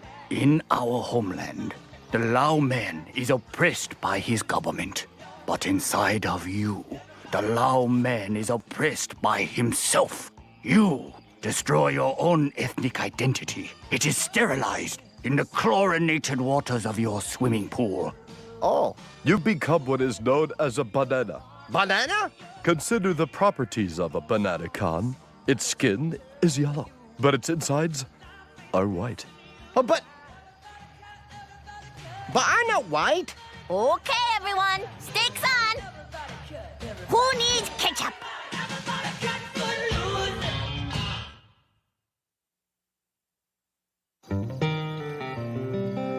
They call me Banana Man. That crazy, right? Of course, you're very Asian, very Lao. But Ted say there's no visible evidence of my heritage. People magazine. Didn't we have a subscription to Changnabori Maung weekly? Well, I guess it must have run out. There's not one stinking trace of our homeland in this place. If stranger walk in here, he says, "Ah, this must be where Johnny Smith lived." Not Oh my God, I cannot say my own name. Oh, calm down now. You can still say your own name. You're just freaking out right now. You spoke perfect Lao to your own mother just last week. Wait, are you saying goodnight or are you cursing at me? Ah! You see, Connie can't even speak Lao. That is messed up, man. Maybe you're right. We could connect a little more to our heritage. Yes, that's an excellent plan. Connie, you remember that gong we hit during American Idol? Let me show you what it's really for.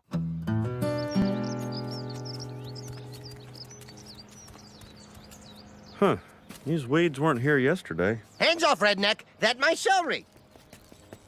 The Lao people are self-sufficient. We grow our own food. We don't rely on big supermarket to nurse us like helpless calf at mother's teat. Well, okay then. We're gonna swim now. Have fun, hopeless Americans. Enjoy splashing around in your river that leads to nowhere. Yeah, great to be back in touch with my roots. Min by beautiful piece by Lao artist. Painting of people toiling in rice paddies. It's great to support Lao culture, Khan, but your home is still a shrine to American material luxury. I guess I'm a little confused. I cannot help but notice your state-of-the-art home theater system and your four-car garage. Sure, I own all these things, but they don't own me. I'll try to explain. This is Man of Luang Namtha, carved by a native Highlander more than 300 years ago. It's the embodiment of the Lao spirit. This is my link. As long as I carry this, everything else is meaningless. So, I just keep one of those in my pocket, and I can have a big screen TV. You got an extra one of those guys lying around? Unfortunately, you're not ready yet. It wouldn't mean to you what it means to me.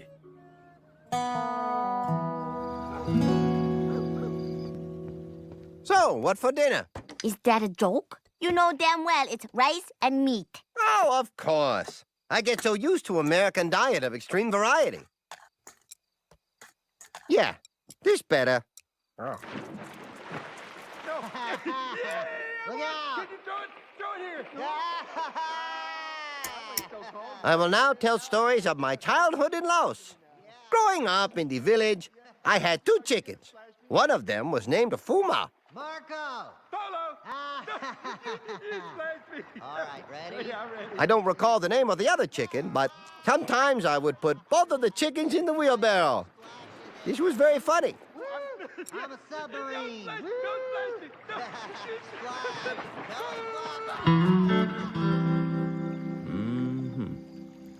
You know, sometimes I think I'd like to visit Indiana.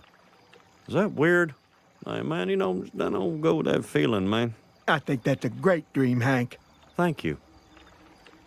Boy, Khan's in there right now beating himself up for God knows why when he could be out here floating under the stars. It's wild.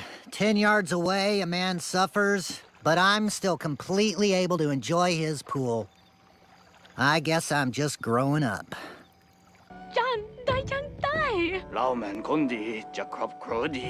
Would it shame our entire people if I sit on chair? This not about comfort. This is about being true to who we are. It's about never being called banana again. What we need is to focus harder.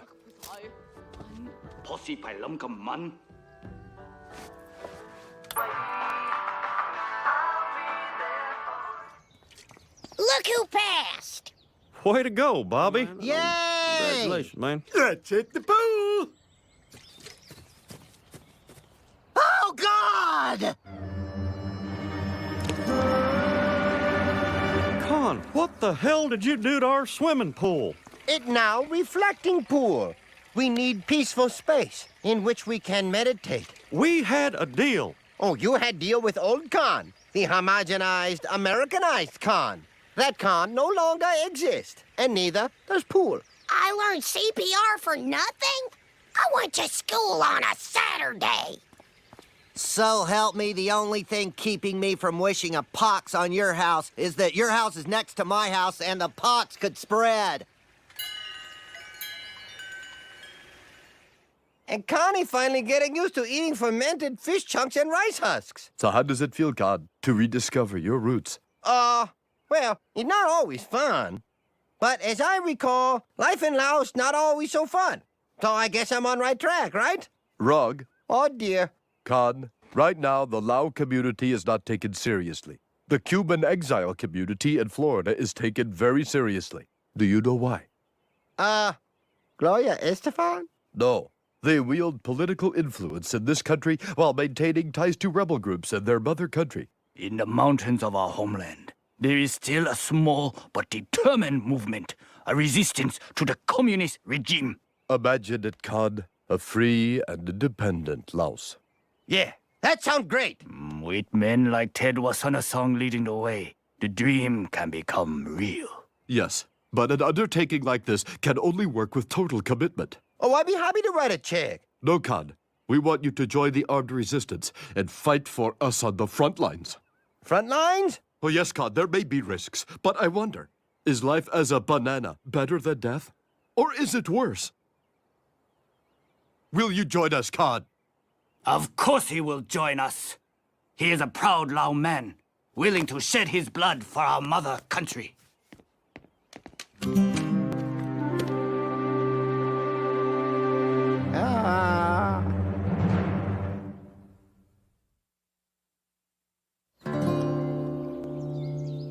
That's crazy! For first time, I feel pride. I feel like true Laotian. And you say it crazy. I'm saying that in a matter of days, you chuck all the furniture and pick up machine gun. Maybe it's time to take stock. You know what I think? I think you're starting to sound a lot like... a banana! Khan, that's ridiculous. No time to argue. I have training, then I'm supposed to build sandbag fortress around Ted's house. Connie, you can stop hulling rice. We're going to Whataburger.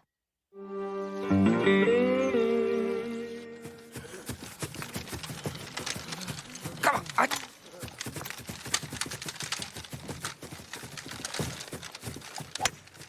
Nice shot, Tom.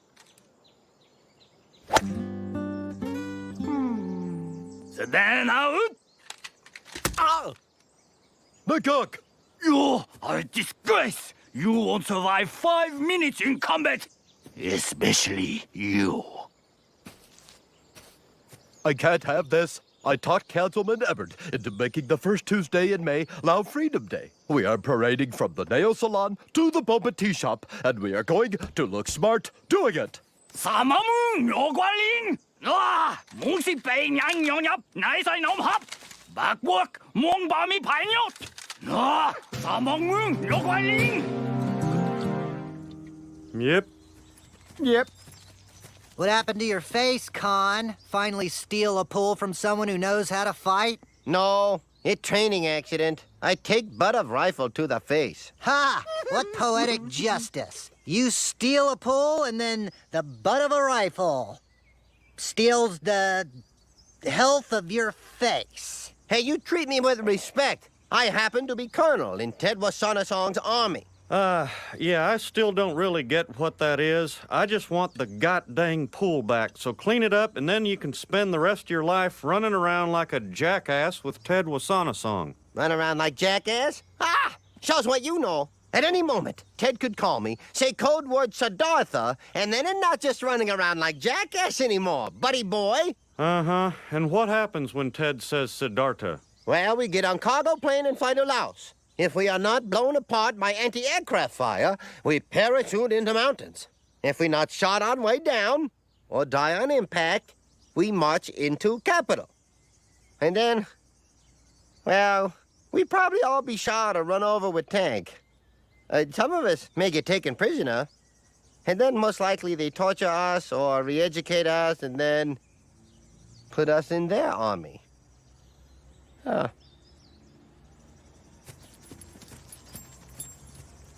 Anyone else notice he cuts a pretty nice figure in uniform?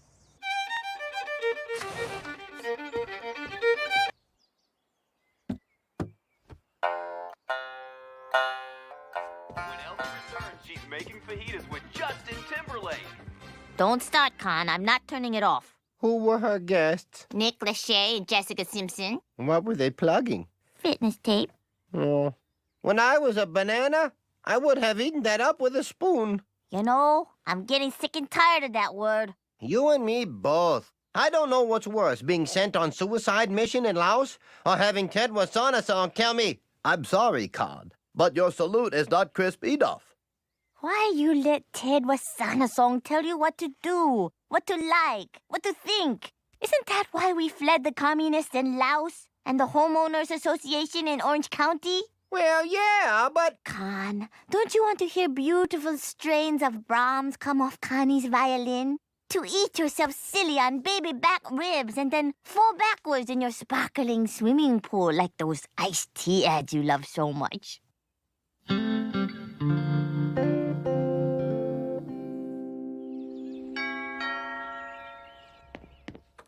Hey, Ted.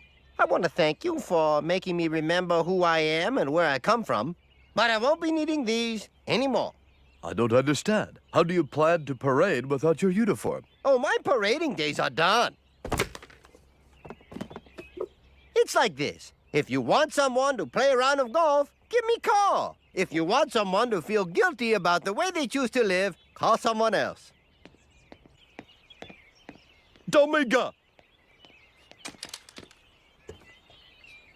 Doze your home and extend the pool to Olympic size. Well, that's a dream, I guess. Yeah. But this is real.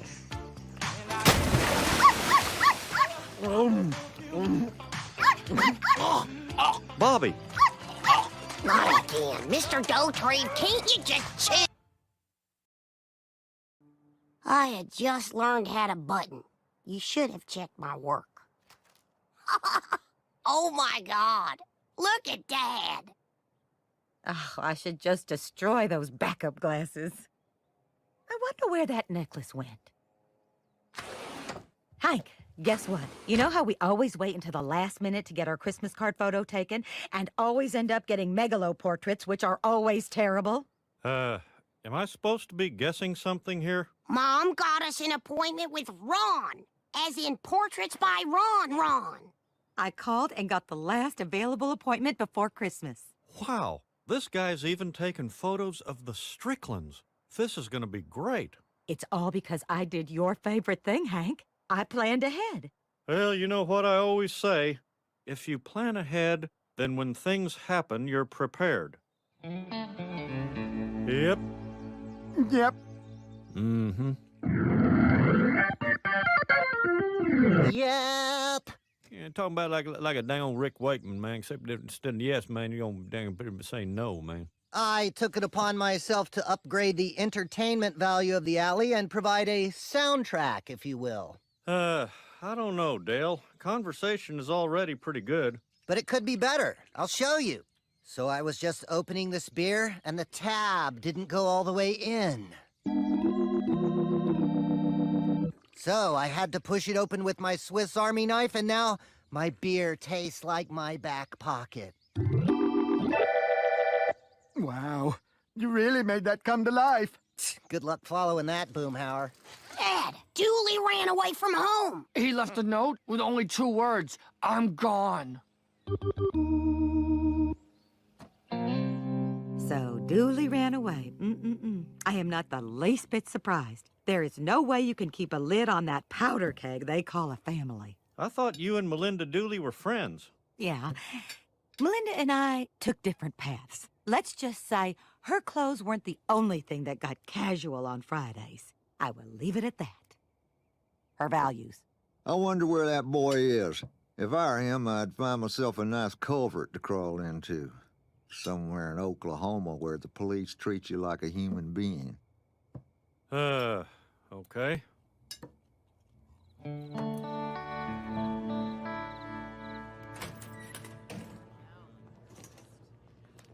Poor Melinda. It all went downhill for her after she married that Tim Dooley. Well, because she had to. Poor thing. First everything else in her life, and now this. Welcome, parents. We're confronting a serious and difficult issue. Thank God we got a speaker to tell us what to do. Here he is, fresh from the Montel Williams show, Arthur Stevens Davies. Good evening. First, let me extend my condolences to the Dooley family and the Arlen community. We must ask ourselves why this happened. Allow me to quote from my book. The nuclear family has suffered a meltdown. If you don't have a close-knit family, then every member of your family is at risk.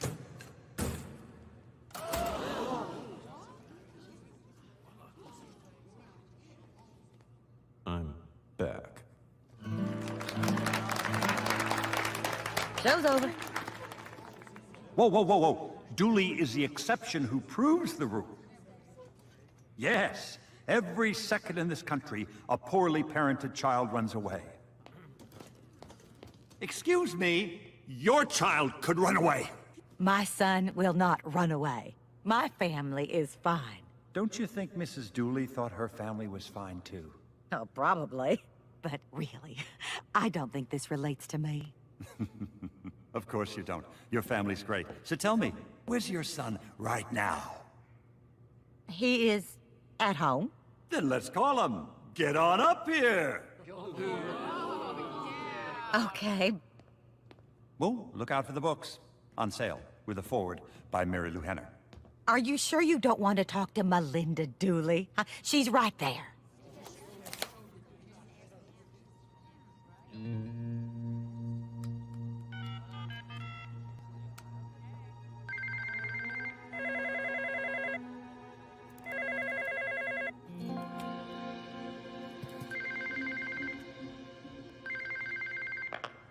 Sorry, we're not home right now. Unless this is Alex Trebek, in which case, come right over. Oh, well, that's just so much. Interesting. What's your son's cell phone number? He doesn't have a cell phone. You have no idea where your son is or how to get a hold of him. So if he's gone, he's gone. Well, This is the real problem with American families. Complacency, self-satisfaction, igno-rationalization. It's a word I coined. It's in my book. And she's guilty of it. I am so sorry. You're ashamed.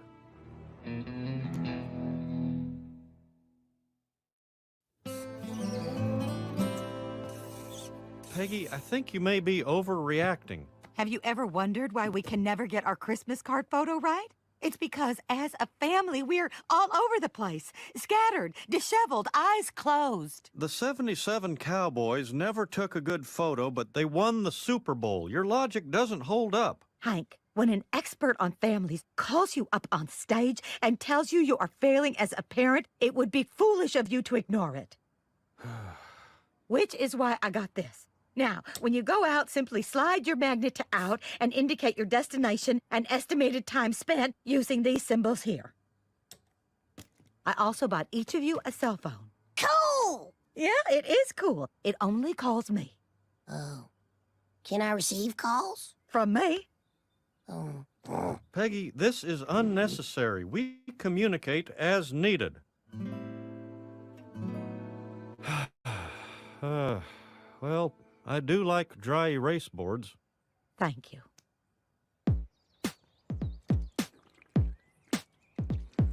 What's that you're playing? It's your theme song. What? I'm kidding. This is your theme song. No, it's this.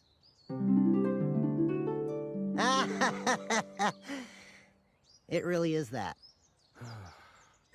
Listen to my theme song. No, that is so me. Dang it, I lost the drawstring to my sweatpants again. What's that trick with the, Peggy, what are you doing in your underwear outside the master bathroom? I want us to be a closer, more open family. What? Why would you want that? Ah! Because of what I just read in Davy's book, Chapter 12, Get Comfortable. Clothes may keep your body warm, but they make your heart cold. We need more intimacy as a family, Hank. I thought that's what the dry erase board was for. Now, for God's sakes, put on some clothes. Hank, the dry erase board is only the physical part of the solution. This hanging out in our underwear is the emotional part. This is the way food was meant to be eaten. No stains. I can just hose down afterwards. I don't think this is sanitary. Hank, you might feel better about this if you took your pants off. No.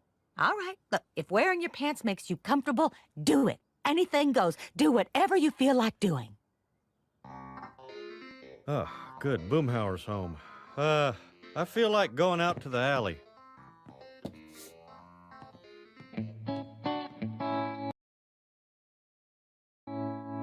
Hey, Bobby.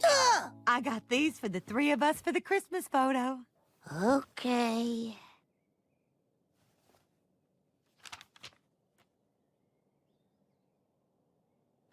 So, tell me, what happened in school today, huh? How are you feeling? Okay. Oh, it was classic. In gym class, I made a fart noise with a deflated volleyball, and people thought it was Coach Kleehammer. No, Bobby, that's good. But what I want to know about, honey, are your feelings. Huh? You know, do you feel misunderstood, isolated? Do you feel like people don't like you? What do you mean people don't like me? I was the one who made the fart noise. Bobby, I would like to share an excerpt from my diary, as I no longer want us to have any secrets. No, that's okay. Dear Diary, Bobby's eyebrows have still not grown in. It is disturbing. Mom!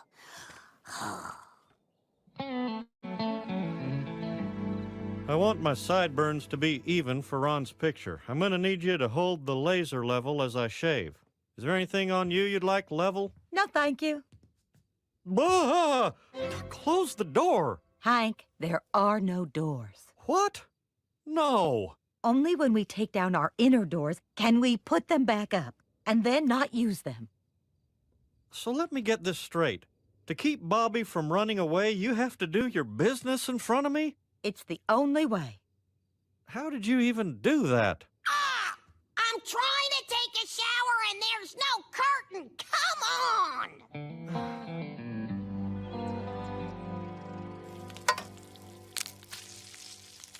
First one to breakfast gets to sit on my lap.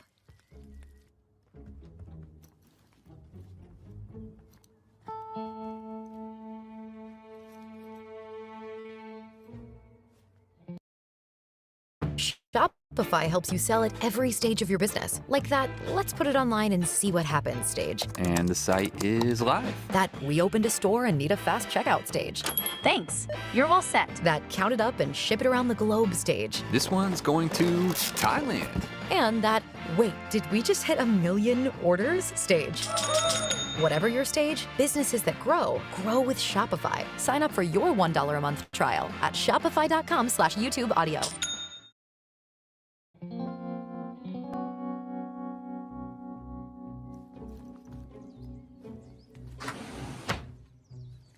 Oh, no.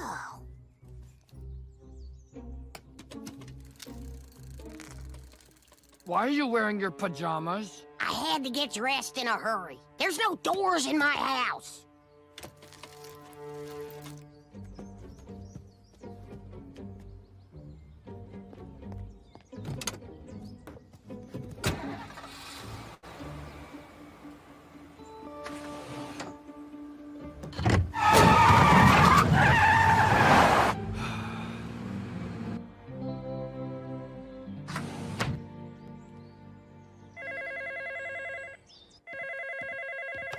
Yellow.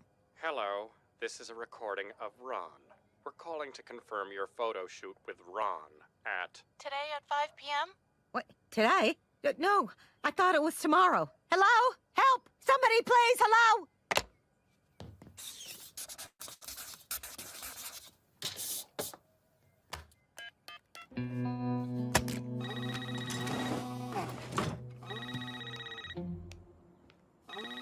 Hank, I need you to go on a propane run for us now.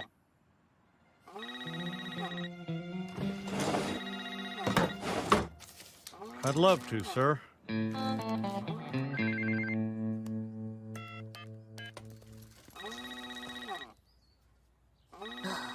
I hang out with you for a while? You can if you want, but my dad's been testing tasers, so you really have to watch out. I'll take my chances.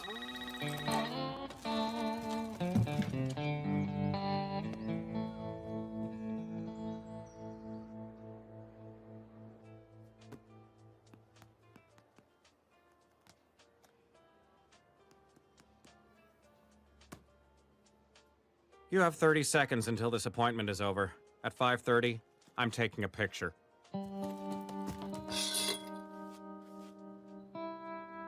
"20 seconds. I'm so sorry. I do not know how this could have happened. They should be here. That is your picture. Goodbye. Next.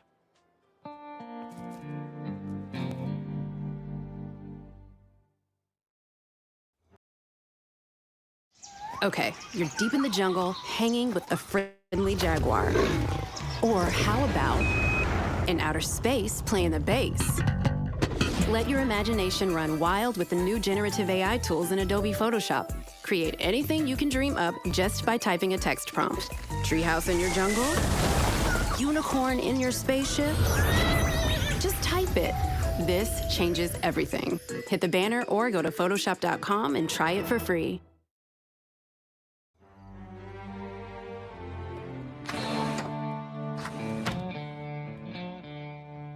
Well, here it is.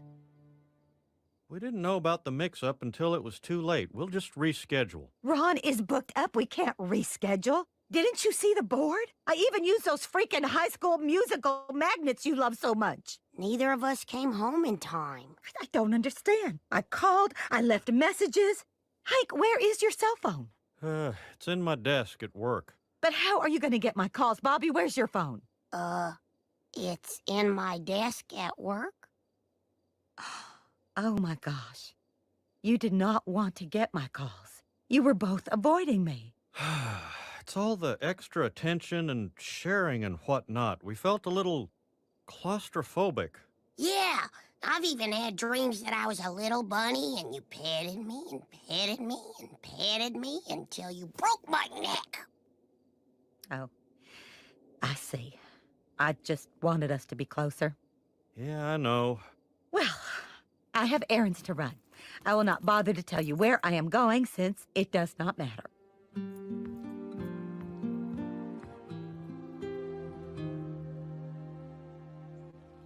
I sure hate to see Peggy so upset.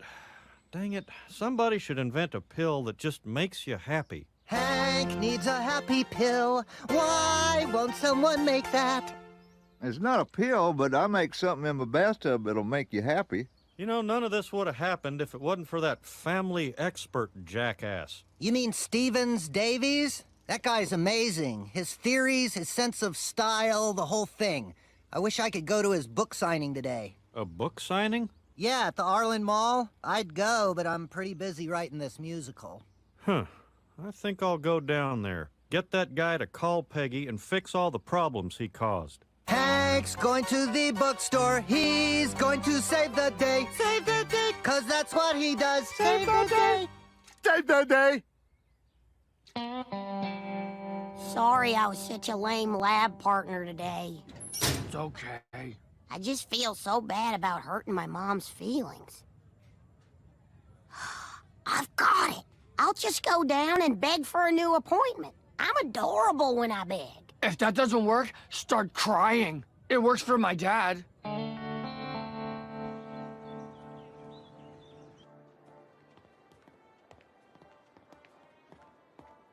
I need to return these. I am no longer in the Christmas spirit.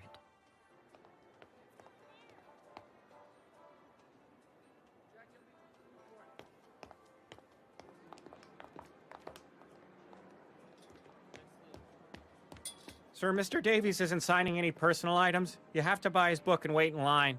All right, fine. There you are, Mr. Ron. Speaking. My family missed our appointment yesterday, and my mom's really upset.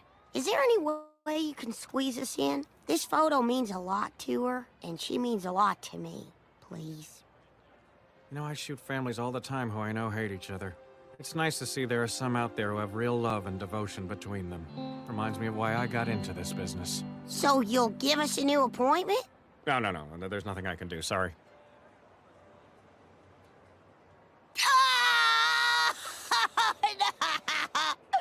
Oh, please. No.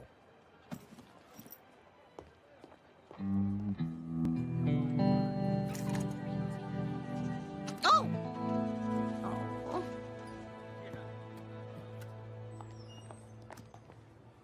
And the name is? Hank Hill. I'm the husband of Peggy Hill. I can't do two names on one book. You need to buy another. Look, you and your goddamn book have upset my family, and now you're gonna fix it. Security!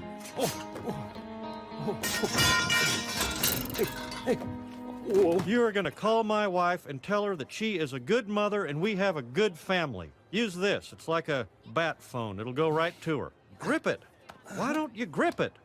I'm not gonna tell you again. Now take the phone and make the dang call. Hank, what are you doing? Peggy? Ah, dang it, there he goes. I was trying to get your expert to tell you that everything was okay. Mom! Bobby, what are you doing here? I tried to get Ron to reschedule. I even cried. I was faking it at first, and then I started crying real tears thinking about how important this was to you. I'm doing it again. You are a wonderful husband and a wonderful son. And we are a wonderful family. And I don't need a picture to prove it. But it would have been nice. The Dooleys? Dang it! We're a better family than they are. We deserve to have our picture taken with Ron. In fact, Ron will take our picture. We just have to work together. Well, hello, Melinda. Peggy, I see you found your son. We were all worried. Sarcasm. Well, two can play at that game. Cute baby. Sorry we can't stay and chat. We have an appointment with Ron. I have 3 months' allowance saved up. It's all yours if you just run away for a little while. You have an hour.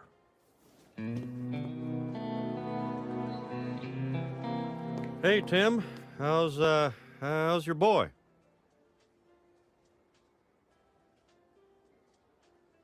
Dooley? The Dooleys, please? Yes. We are the Dooleys. Ron, we'll see you now. Which background should we use? It doesn't matter where we are, as long as we are together. In the Alps.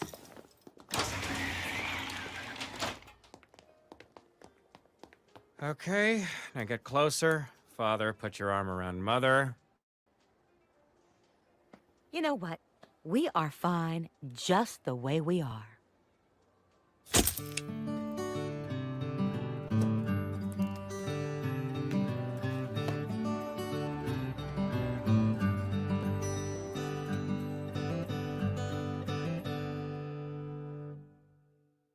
Boy, I never thought I'd do this again. Each time you buy a wheelbarrow, you tell yourself it's the last time. Is it 5 already? I should be getting home. I have plans. Evening plans. For tonight. We all do, Bill. We're watching Hank use his wheelbarrow. Yep, I gotta shower up before dinner. The dinner I'm having with a guest. The female guest. Should I order oysters, or is that too forward? Somebody asked me about my plans. I have a date. A date? Well, all right, that's something. Where'd you two meet? Oh, I haven't met her yet.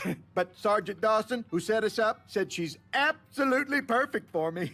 A woman who is perfect for Bill. Ugh, that's a disturbing image. Huh. John Redcorn doesn't work here. Oh, he works here all right. If by work here you mean having casual sex.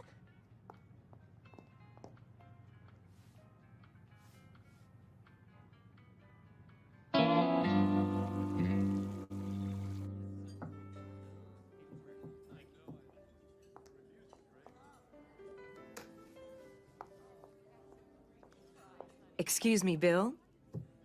Bill Dauterive? Wow. So, Charlene, I understand you're new to town? Actually, I lived in Arlen during my 20s, but I moved around a lot and haven't been back until now. I don't know what we did without you. I'm thrilled to be back. And I think my kids should be happy here. You have kids? Wow. Charlene's smart, beautiful, and she has kids. How did I get so lucky? You got lucky because she has kids. You can get quite a bargain if you're willing to date a single mom. Yeah, man, you're talking about a dang old, like a slightly used merchandise, man. I'll paint their rooms like different fairy tales, and every night at bedtime, I'll wander in like a different creature from the forest.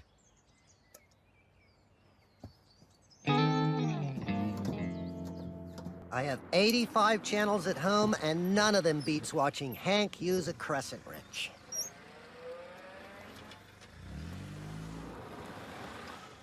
Hi, I'm looking for 122 Milton Street. Why? That's Bill's house. Bill's place is just across the alley. So you must be Charlene. Yes, and these are my kids, Kate and Drew. Wow, what a beautiful lawn. It looks just like a golf course. Well, thank you, Kate. Hey, man, how you doing, little shaver there? Talking about it got your nose. Pardon me, sir. I'm 10.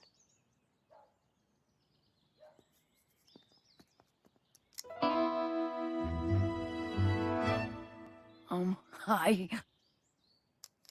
Afternoon. Kate. Boy, what nice kids. And that Charlene's a real beauty. No, I don't like her. How could you not like her? Charlene seems great. I'm talking about the weird one. Kate, didn't you see it? See what? The contours of her face. The hazel deadness in her eyes. Something is severely unright with that child. Potential pod person. Probable robot. Possible podbot. Dale, those kids were perfectly fine. Hank, you'd cozy up to Mussolini if he liked your lawn. That girl is not one of us, and I intend to prove it. Dang it, no you won't. Bill was lucky enough to meet a nice girl, and you're not gonna mess it up. My gut says... Ignore your gut. Just let it go and be happy for Bill.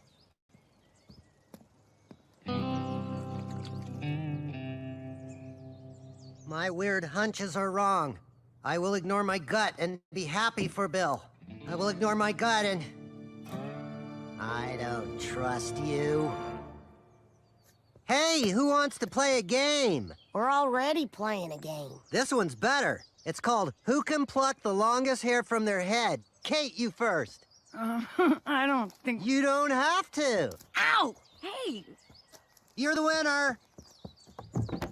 Oh. I didn't get a turn.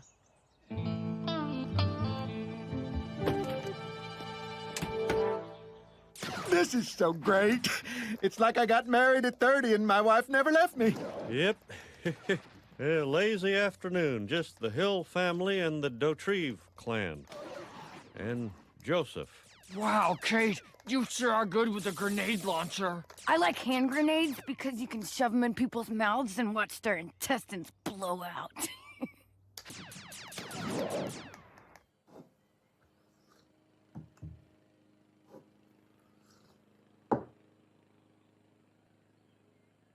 So, Bill Dautrive.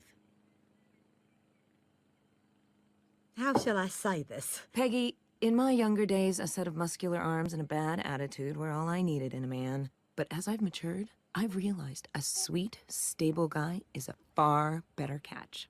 I see. So, you're attracted to the muscular arms inside Bill. Something like that? Switching to Shopify helps you sell smarter at every stage of your business. Take full control of your brand with your own custom online store. Wow, looks amazing. Find more customers with our easy-to-use marketing tools.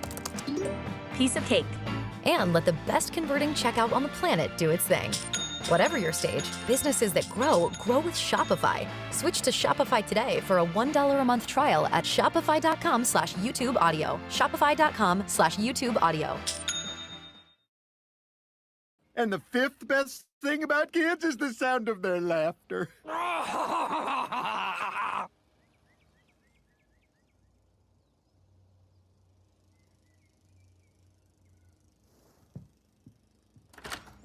I was right. I knew there was something weird about Kate. Kate? Dang it, Dale, you said you were gonna drop this. And I would have, had her DNA test not yielded such amazing results. DNA test? The printout of her genetic markers was oddly familiar, so I compared her results with another set in my collection and found a point-by-point match to precisely one-half the DNA sequence of the second individual, Joseph. What are you... Joseph and Kate share paternal DNA. They have the same father. Oh, God. Dale, so this means... Precisely. Kate is my daughter. Huh?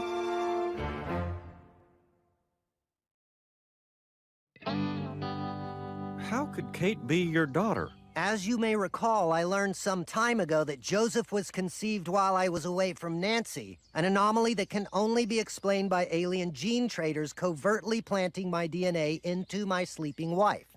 Right. After impregnating Nancy, the aliens must have then left my genetic material with Charlene in the hopes of engineering a master race with me as the foundation. The how is simple enough. It's the why that troubles me. Well, Dale, aliens are an unpredictable bunch, so, I think your best bet is to do nothing. Yep, nothing.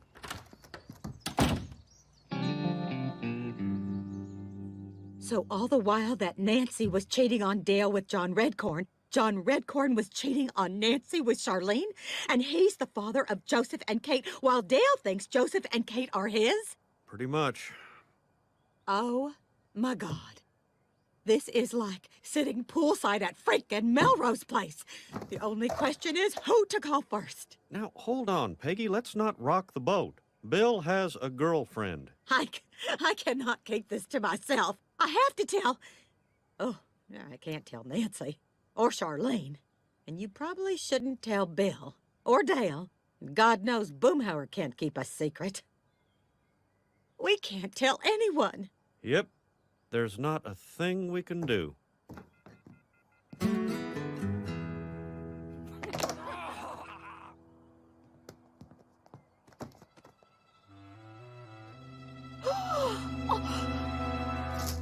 Bobby, why are you not outside with Kate and Joseph? They're getting way too chummy.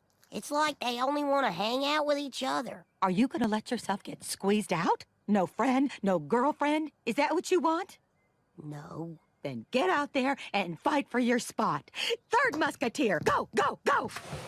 This is how you throw a spiral. Hey, throw to me! I'm open!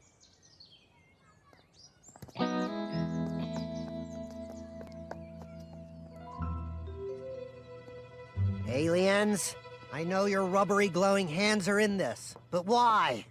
I need to take this investigation to the front lines.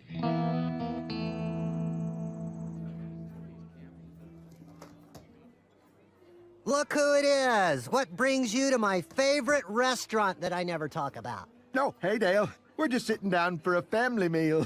Why don't you join us? Well, maybe for just a minute.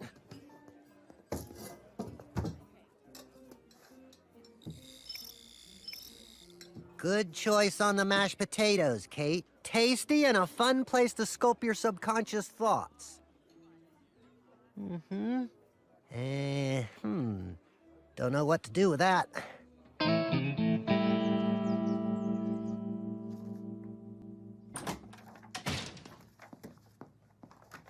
Nancy, quick question about the night Joseph was conceived. When the aliens teleported here to impregnate you with my DNA, do you remember anything unusual? Excuse me? It seems I have another child. I ran a DNA test on the daughter of Bill's girlfriend and found out she and Joseph have the same father.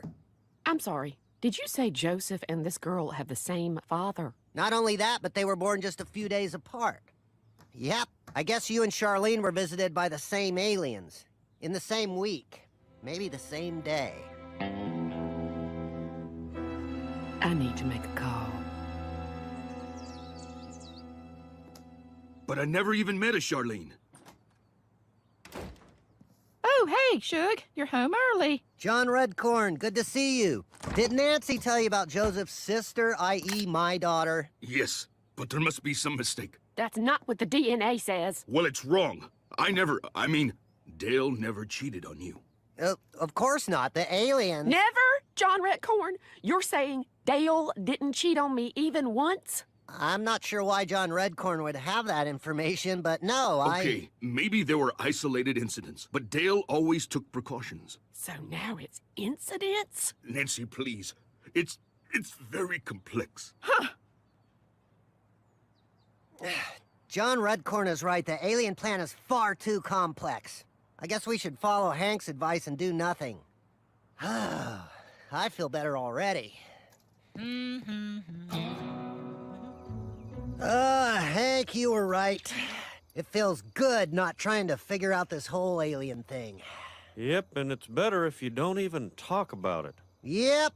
It's back to a mundane life of drinking beer and helping my jackass friends shop for wheelbarrows. Guys, I have great news. I asked Charlene and the kids to move in with me, and they said yes. What? Wow, way to go, Bill. I'm having a big party tomorrow to welcome them. See you then. No, nuh-uh, no way. Alien master plans are one thing, but this I cannot accept. Bill Dauterive will not raise my daughter. If you have some idea of what we should be doing, I'm listening.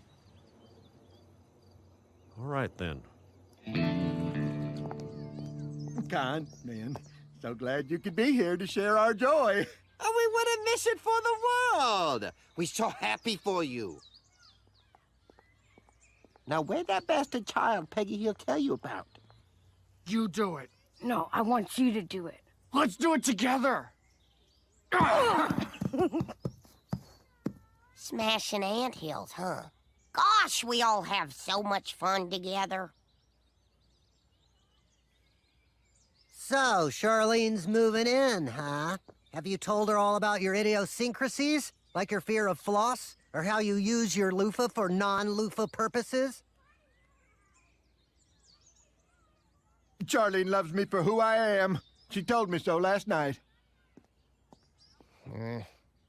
Charlene, congratulations! Say, have you seen the 1987 film The Stepfather, where a seemingly loving man cozies up to a single mother only to go nuts and kill everyone? It stars the bald guy from Lost.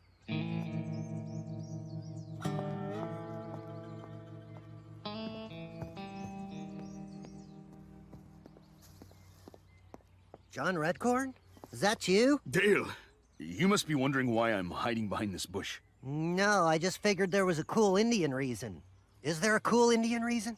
Yes, but I also wanted to see Joseph's sister and her mother. That's Charlene. Candy? Sorry, I don't have any.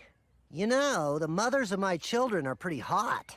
The aliens seem partial to pouty lips and an ample bosom. Yes. Yes, they do. Well, I'm leaving. Couldn't even turn a woman off Bill. How's that for sad? I wish I had a debonair ladies' man to seduce her. Too bad Boomhauer finds motherhood disgusting. Well, see you later, John. Redcorn! Of course! I'm sorry? John Redcorn, I bet you could romance a woman out of a relationship with a giant doofus. Dale, are you asking me to steal your friend's companion? I don't want my child raised by an idiot. Yes, it's very difficult to watch an idiot raise your child. Then join me, and together we can strike down this perverse and unholy union. There's some sex in it for ya.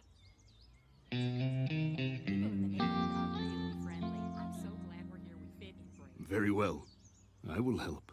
Wingo! The sex will be with Charlene. You got that part, right?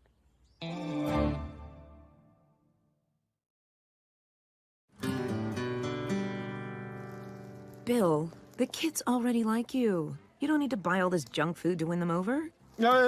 Yes, kids. That's just what I was doing.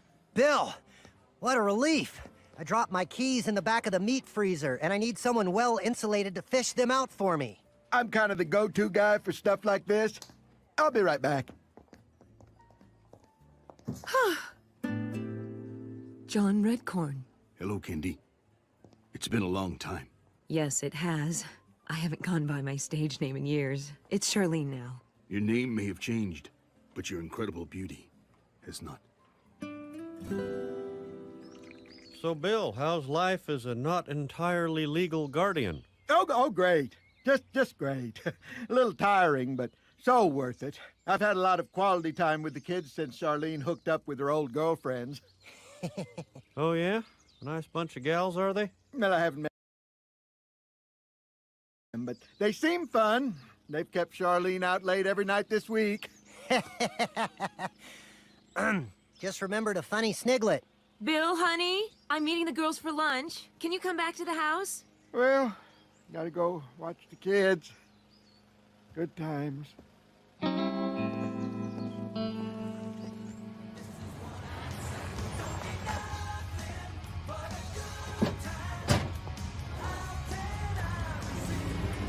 Hey, partner! Just wanted to get a status report. Phase 1 infiltration seems to have been accomplished. Repeatedly. When do we get to Phase 2? Charlene breaking up with Bill.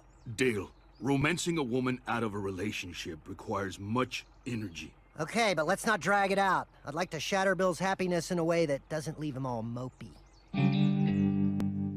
So, going out to meet the girls, huh? Again? I'm sorry. It's just that seeing the girls after all this time has brought back some fond memories. Do you want me to cancel so I can watch the kids? No. Have a good time with your girlfriends. I was gonna take the kids to Captain Bear's Pizza. Let them crawl over someone else's furniture for a change. Oh, Bill, you're so good with Kate and Drew. They have so much fun with you. Yeah, I do with them too. They're just a big bundle of... Don't get the fire extinguisher!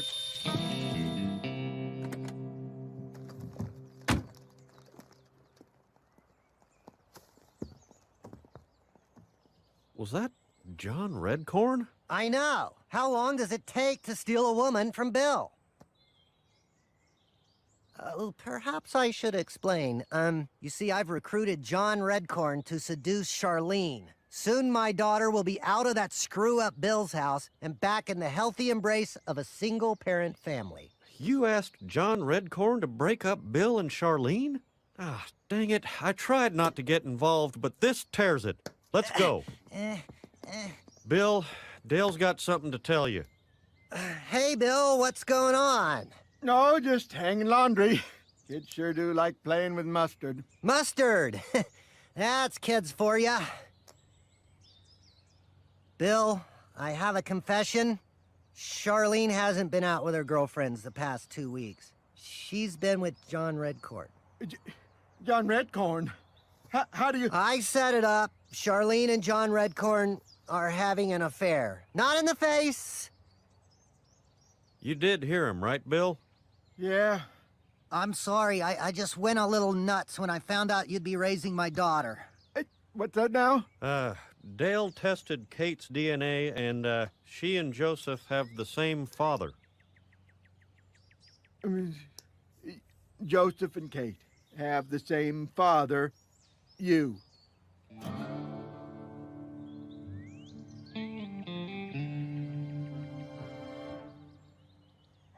Charlene and John Redcorn, huh? They seem like a good couple. So you're not filled with rage? Actually, I feel okay. I don't think I'm cut out for parenthood. Actually, I hate kids. I mean, not all kids, but just the ones that are around all the time. Dang it, Bill Cosby made it look fun, and I fell for it. We all fell for it. Plus, I had a woman stolen by John Redcorn. That's kind of an honor. We should all be so lucky. So Charlene and the kids are moving in with John Redcorn. Sure was nice of Redcorn to agree to raise my child for me. Can't say I'd do the same.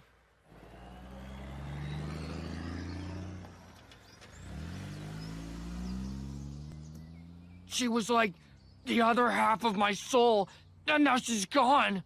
Oh, this must be what those songs by the chick with the boobs were about. I know it hurts, buddy. But on the bright side, you still got me. Yeah, thanks. She had a lot of eyebrows for a chick anyway. Shh, here she comes.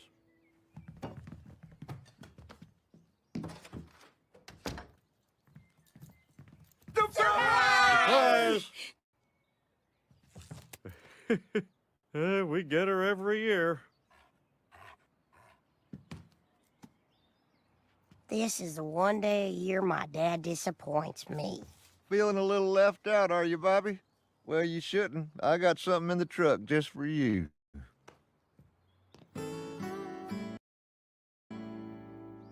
You like your birthday bone, don't you, girl? Look, everybody! What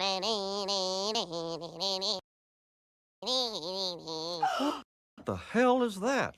It's my new pet, Josh. Lucky gave it to me. He's gonna be such a great father. Get that snake off you this instant. I will not sit by and watch you be strangled in my very own home. Lucky, you're taking that dang thing back. I don't know, Hank. Snakes make pretty cool pets. They don't have legs, so they can't run away from you. And no matter how hard you cuddle it, you can't break it. No, snakes are awful pets. It's like a breathing stick, staring at you all weird. Now put it down. Okay. It's coming to kill me. It knows I'm a Christian. Whoa, I ain't never seen it do that before. It's agitated.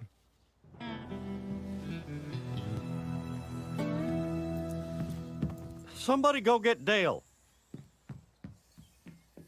If I leave, you guys will let me back in, right? People should just have dogs.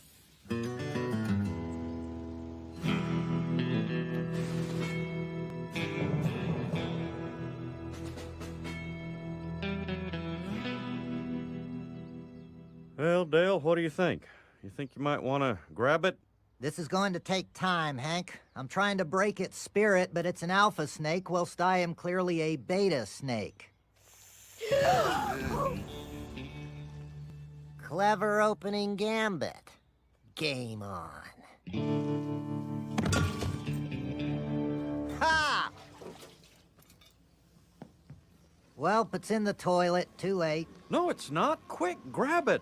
Sorry, Hank. I'm a private contractor. This is now a public matter. Once that snake's head crosses the rim threshold, it's the county's problem. County's problem? Come on, do something. Not to worry, the county animal control guys are the best. I've personally seen Tommy and Rollo kill a gopher with a pigeon.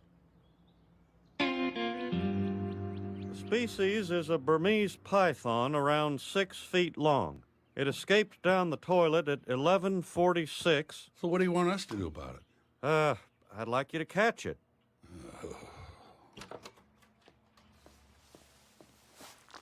Little League field's clean.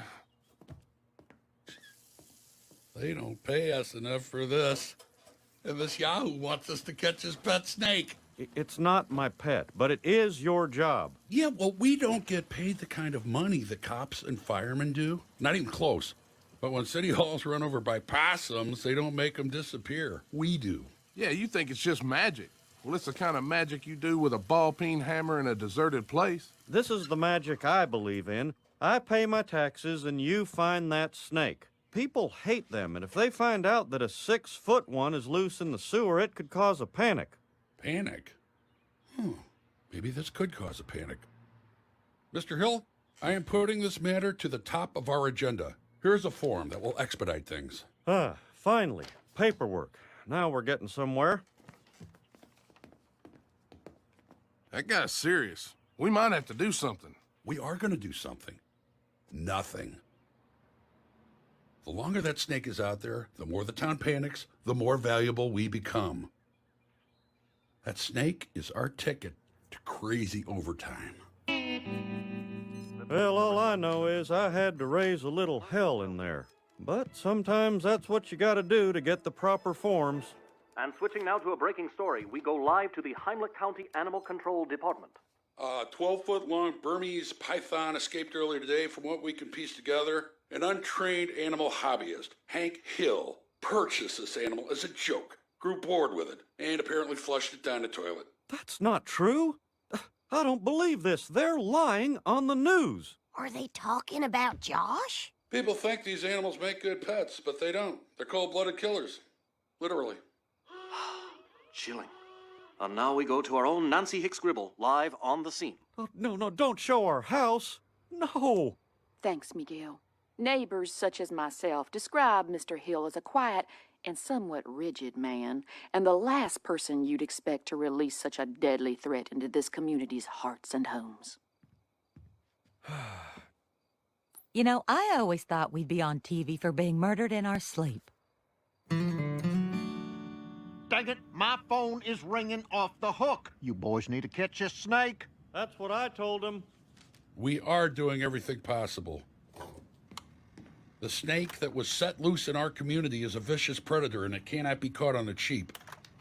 It's going to take time. It might take time and a half. Golden time. And hazard pay, thank you. Whoa. Our budget's too tight as it is. This is a crisis of public safety, Don. It appears my colleague here is soft on snakes. Are you kidding me? Nobody hates snakes more than I do. Well, you sure have a funny way of showing it. If anyone knows my history, he knows I'm tough on snakes. That's right.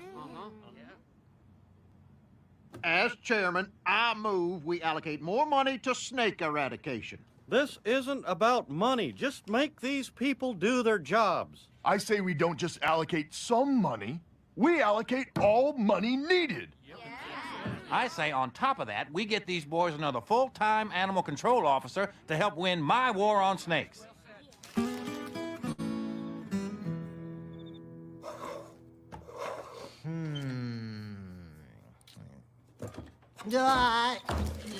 Dale, get on your cleanest jumpsuit because you are going to apply for that job with County Animal Control. An opening? But I don't have the chops to work with Tommy and Rollo. Why do you like these guys so much? So far, all they've done is blame me and ask for money. Well, I always blame you and ask for money. Maybe I could fit in. Mr. Gribble. Yeah, it's a ridiculous name, I know.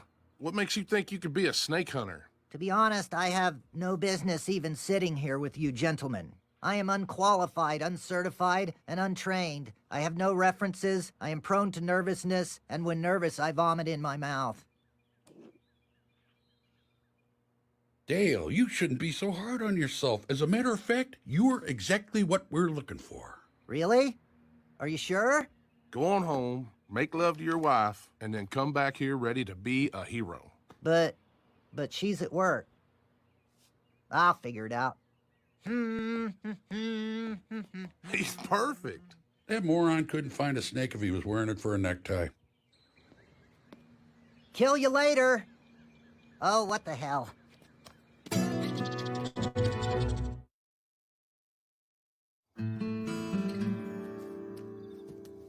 There's no reason for this panic.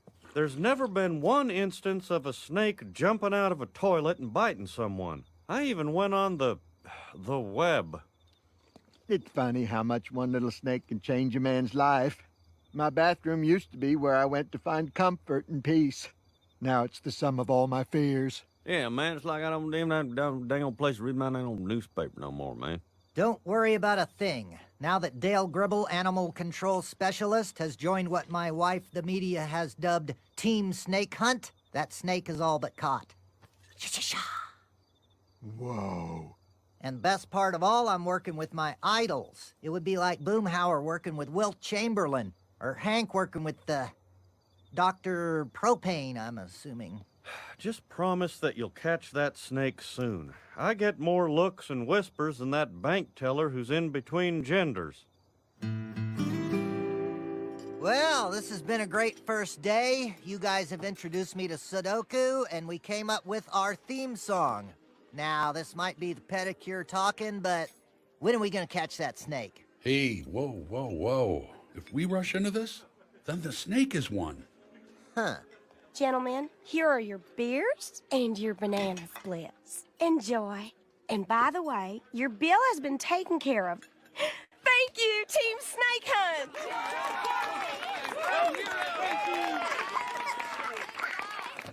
Hey! We begin with an Arlen snake alarm update. Just turn the channel. Yeah, I hope you're proud of yourself, Hank. 'Cause of you, I gotta find someplace besides a commode to do my business. Huh? I didn't have anything to do with this snake. It was a gift to my son. See, it was my dog's birthday. No one has anything to worry about. The toilets are safe. Don't buy into this media frenzy. Let's hear you say that sitting on a toilet, honey. It was one of the few pleasures in my life, and you took it away.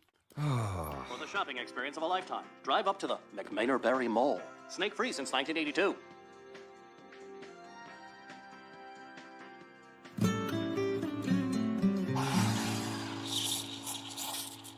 Damn, waiting for this foam will be the death of me.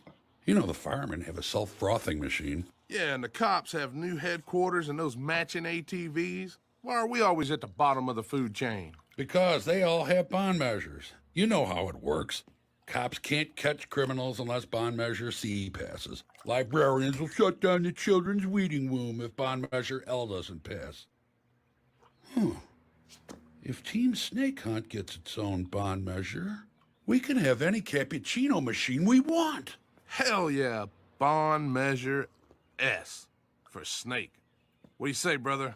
I don't know anything about bond measures. That's the beauty of it. Nobody does, but they all vote yes. And once the bond measure passes, then we'll catch the snake? You got it, buddy. Once bond measure S passes, that snake is toast.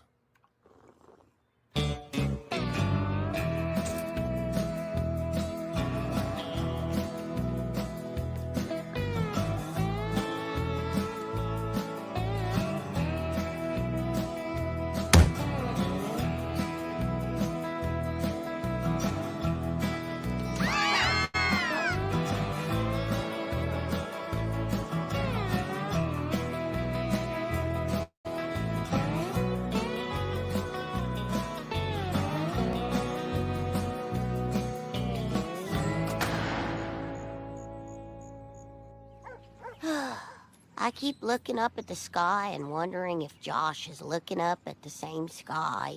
You'll feel better after you build a bear. Hey, Hank Hill. Snake scandal devalue my property more than Dote Reef sunbathing on front lawn. It's true. I checked.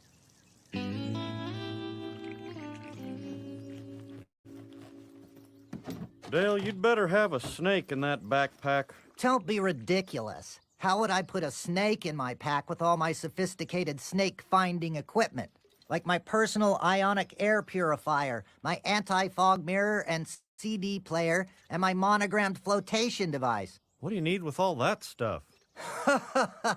Don't be embarrassed by your ignorance, Hank. You, as a citizen idiot, would have no idea how to catch a snake. Dang it, Dale. I made you get that county job to make sure those guys did their job and caught that snake. Have you even looked down in the sewers? We don't just willy-nilly go down in the sewers, Hank. It takes strategy, planning. In fact, Tommy and Rollo are in the snake control room as we speak, planning our next move. The what? The snake control room? That's the dumbest thing I've ever heard. It's probably just the copy room. The copy room? I don't think all the monitors, sensors, and tracking devices would fit in the copy room. I think the snake control room is more like the danger room from the X-Men. So you've seen it? Of course. I mean, I've been outside the door. I don't have clearance to... It's a lengthy review process. Huh. Come on, Dale. We're gonna see what those giblet heads are really up to. Guys, I know you said never to bother you when you're in the war room, but I need to talk to you about something. Guys?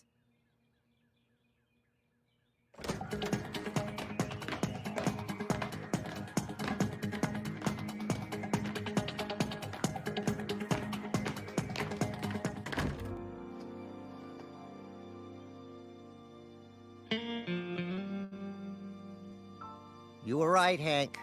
They're frauds. We're going into the sewer. Let's go kill a snake and a bond measure.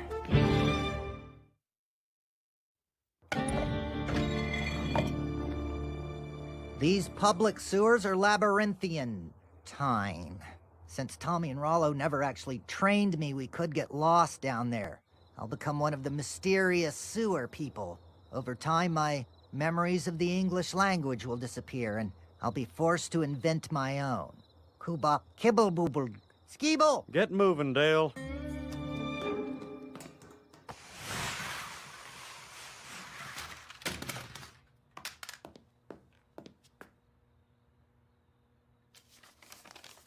Dear ex-idols, someone needs to catch that snake, and I guess it's going to be me.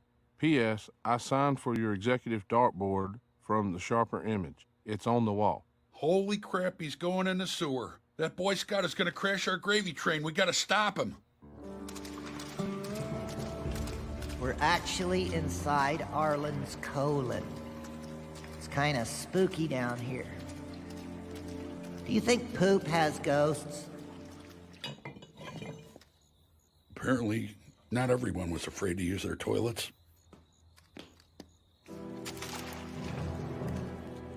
Look, it's a wheel from a child's tricycle. This is a place of terrible beauty. Wait, did you hear something? Dale? Wait a second, that was Rollo's voice. They're after us! How'd they even know we were down here? Probably the note I left. Come on, we've got to hurry up and catch that snake!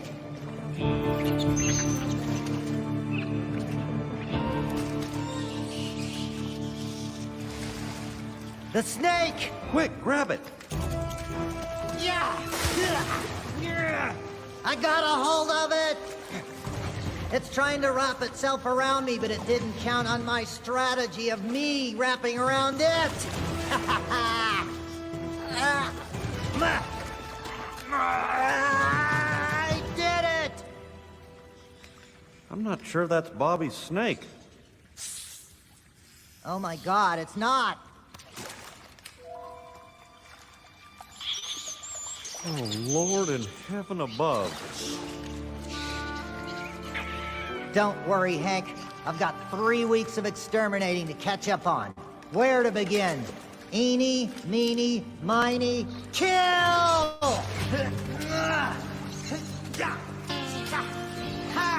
Dale! Look at that vermin pit. More like money pit.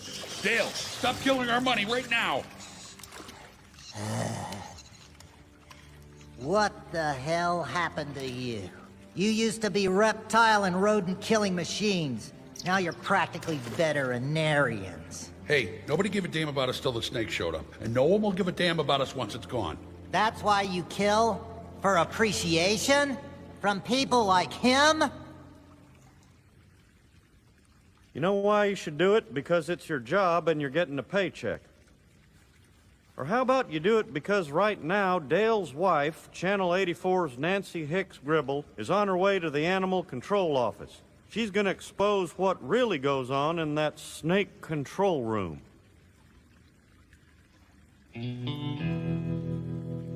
What do you want? I want you to end this madness and publicly repudiate Bond Measure S.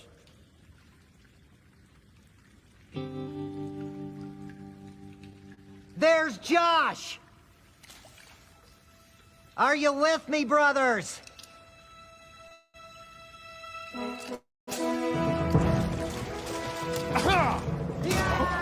Good.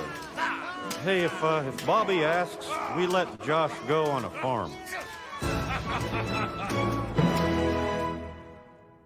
And since my raison d'etre, i.e., the Burmese python has been eradicated, I hereby resign my position.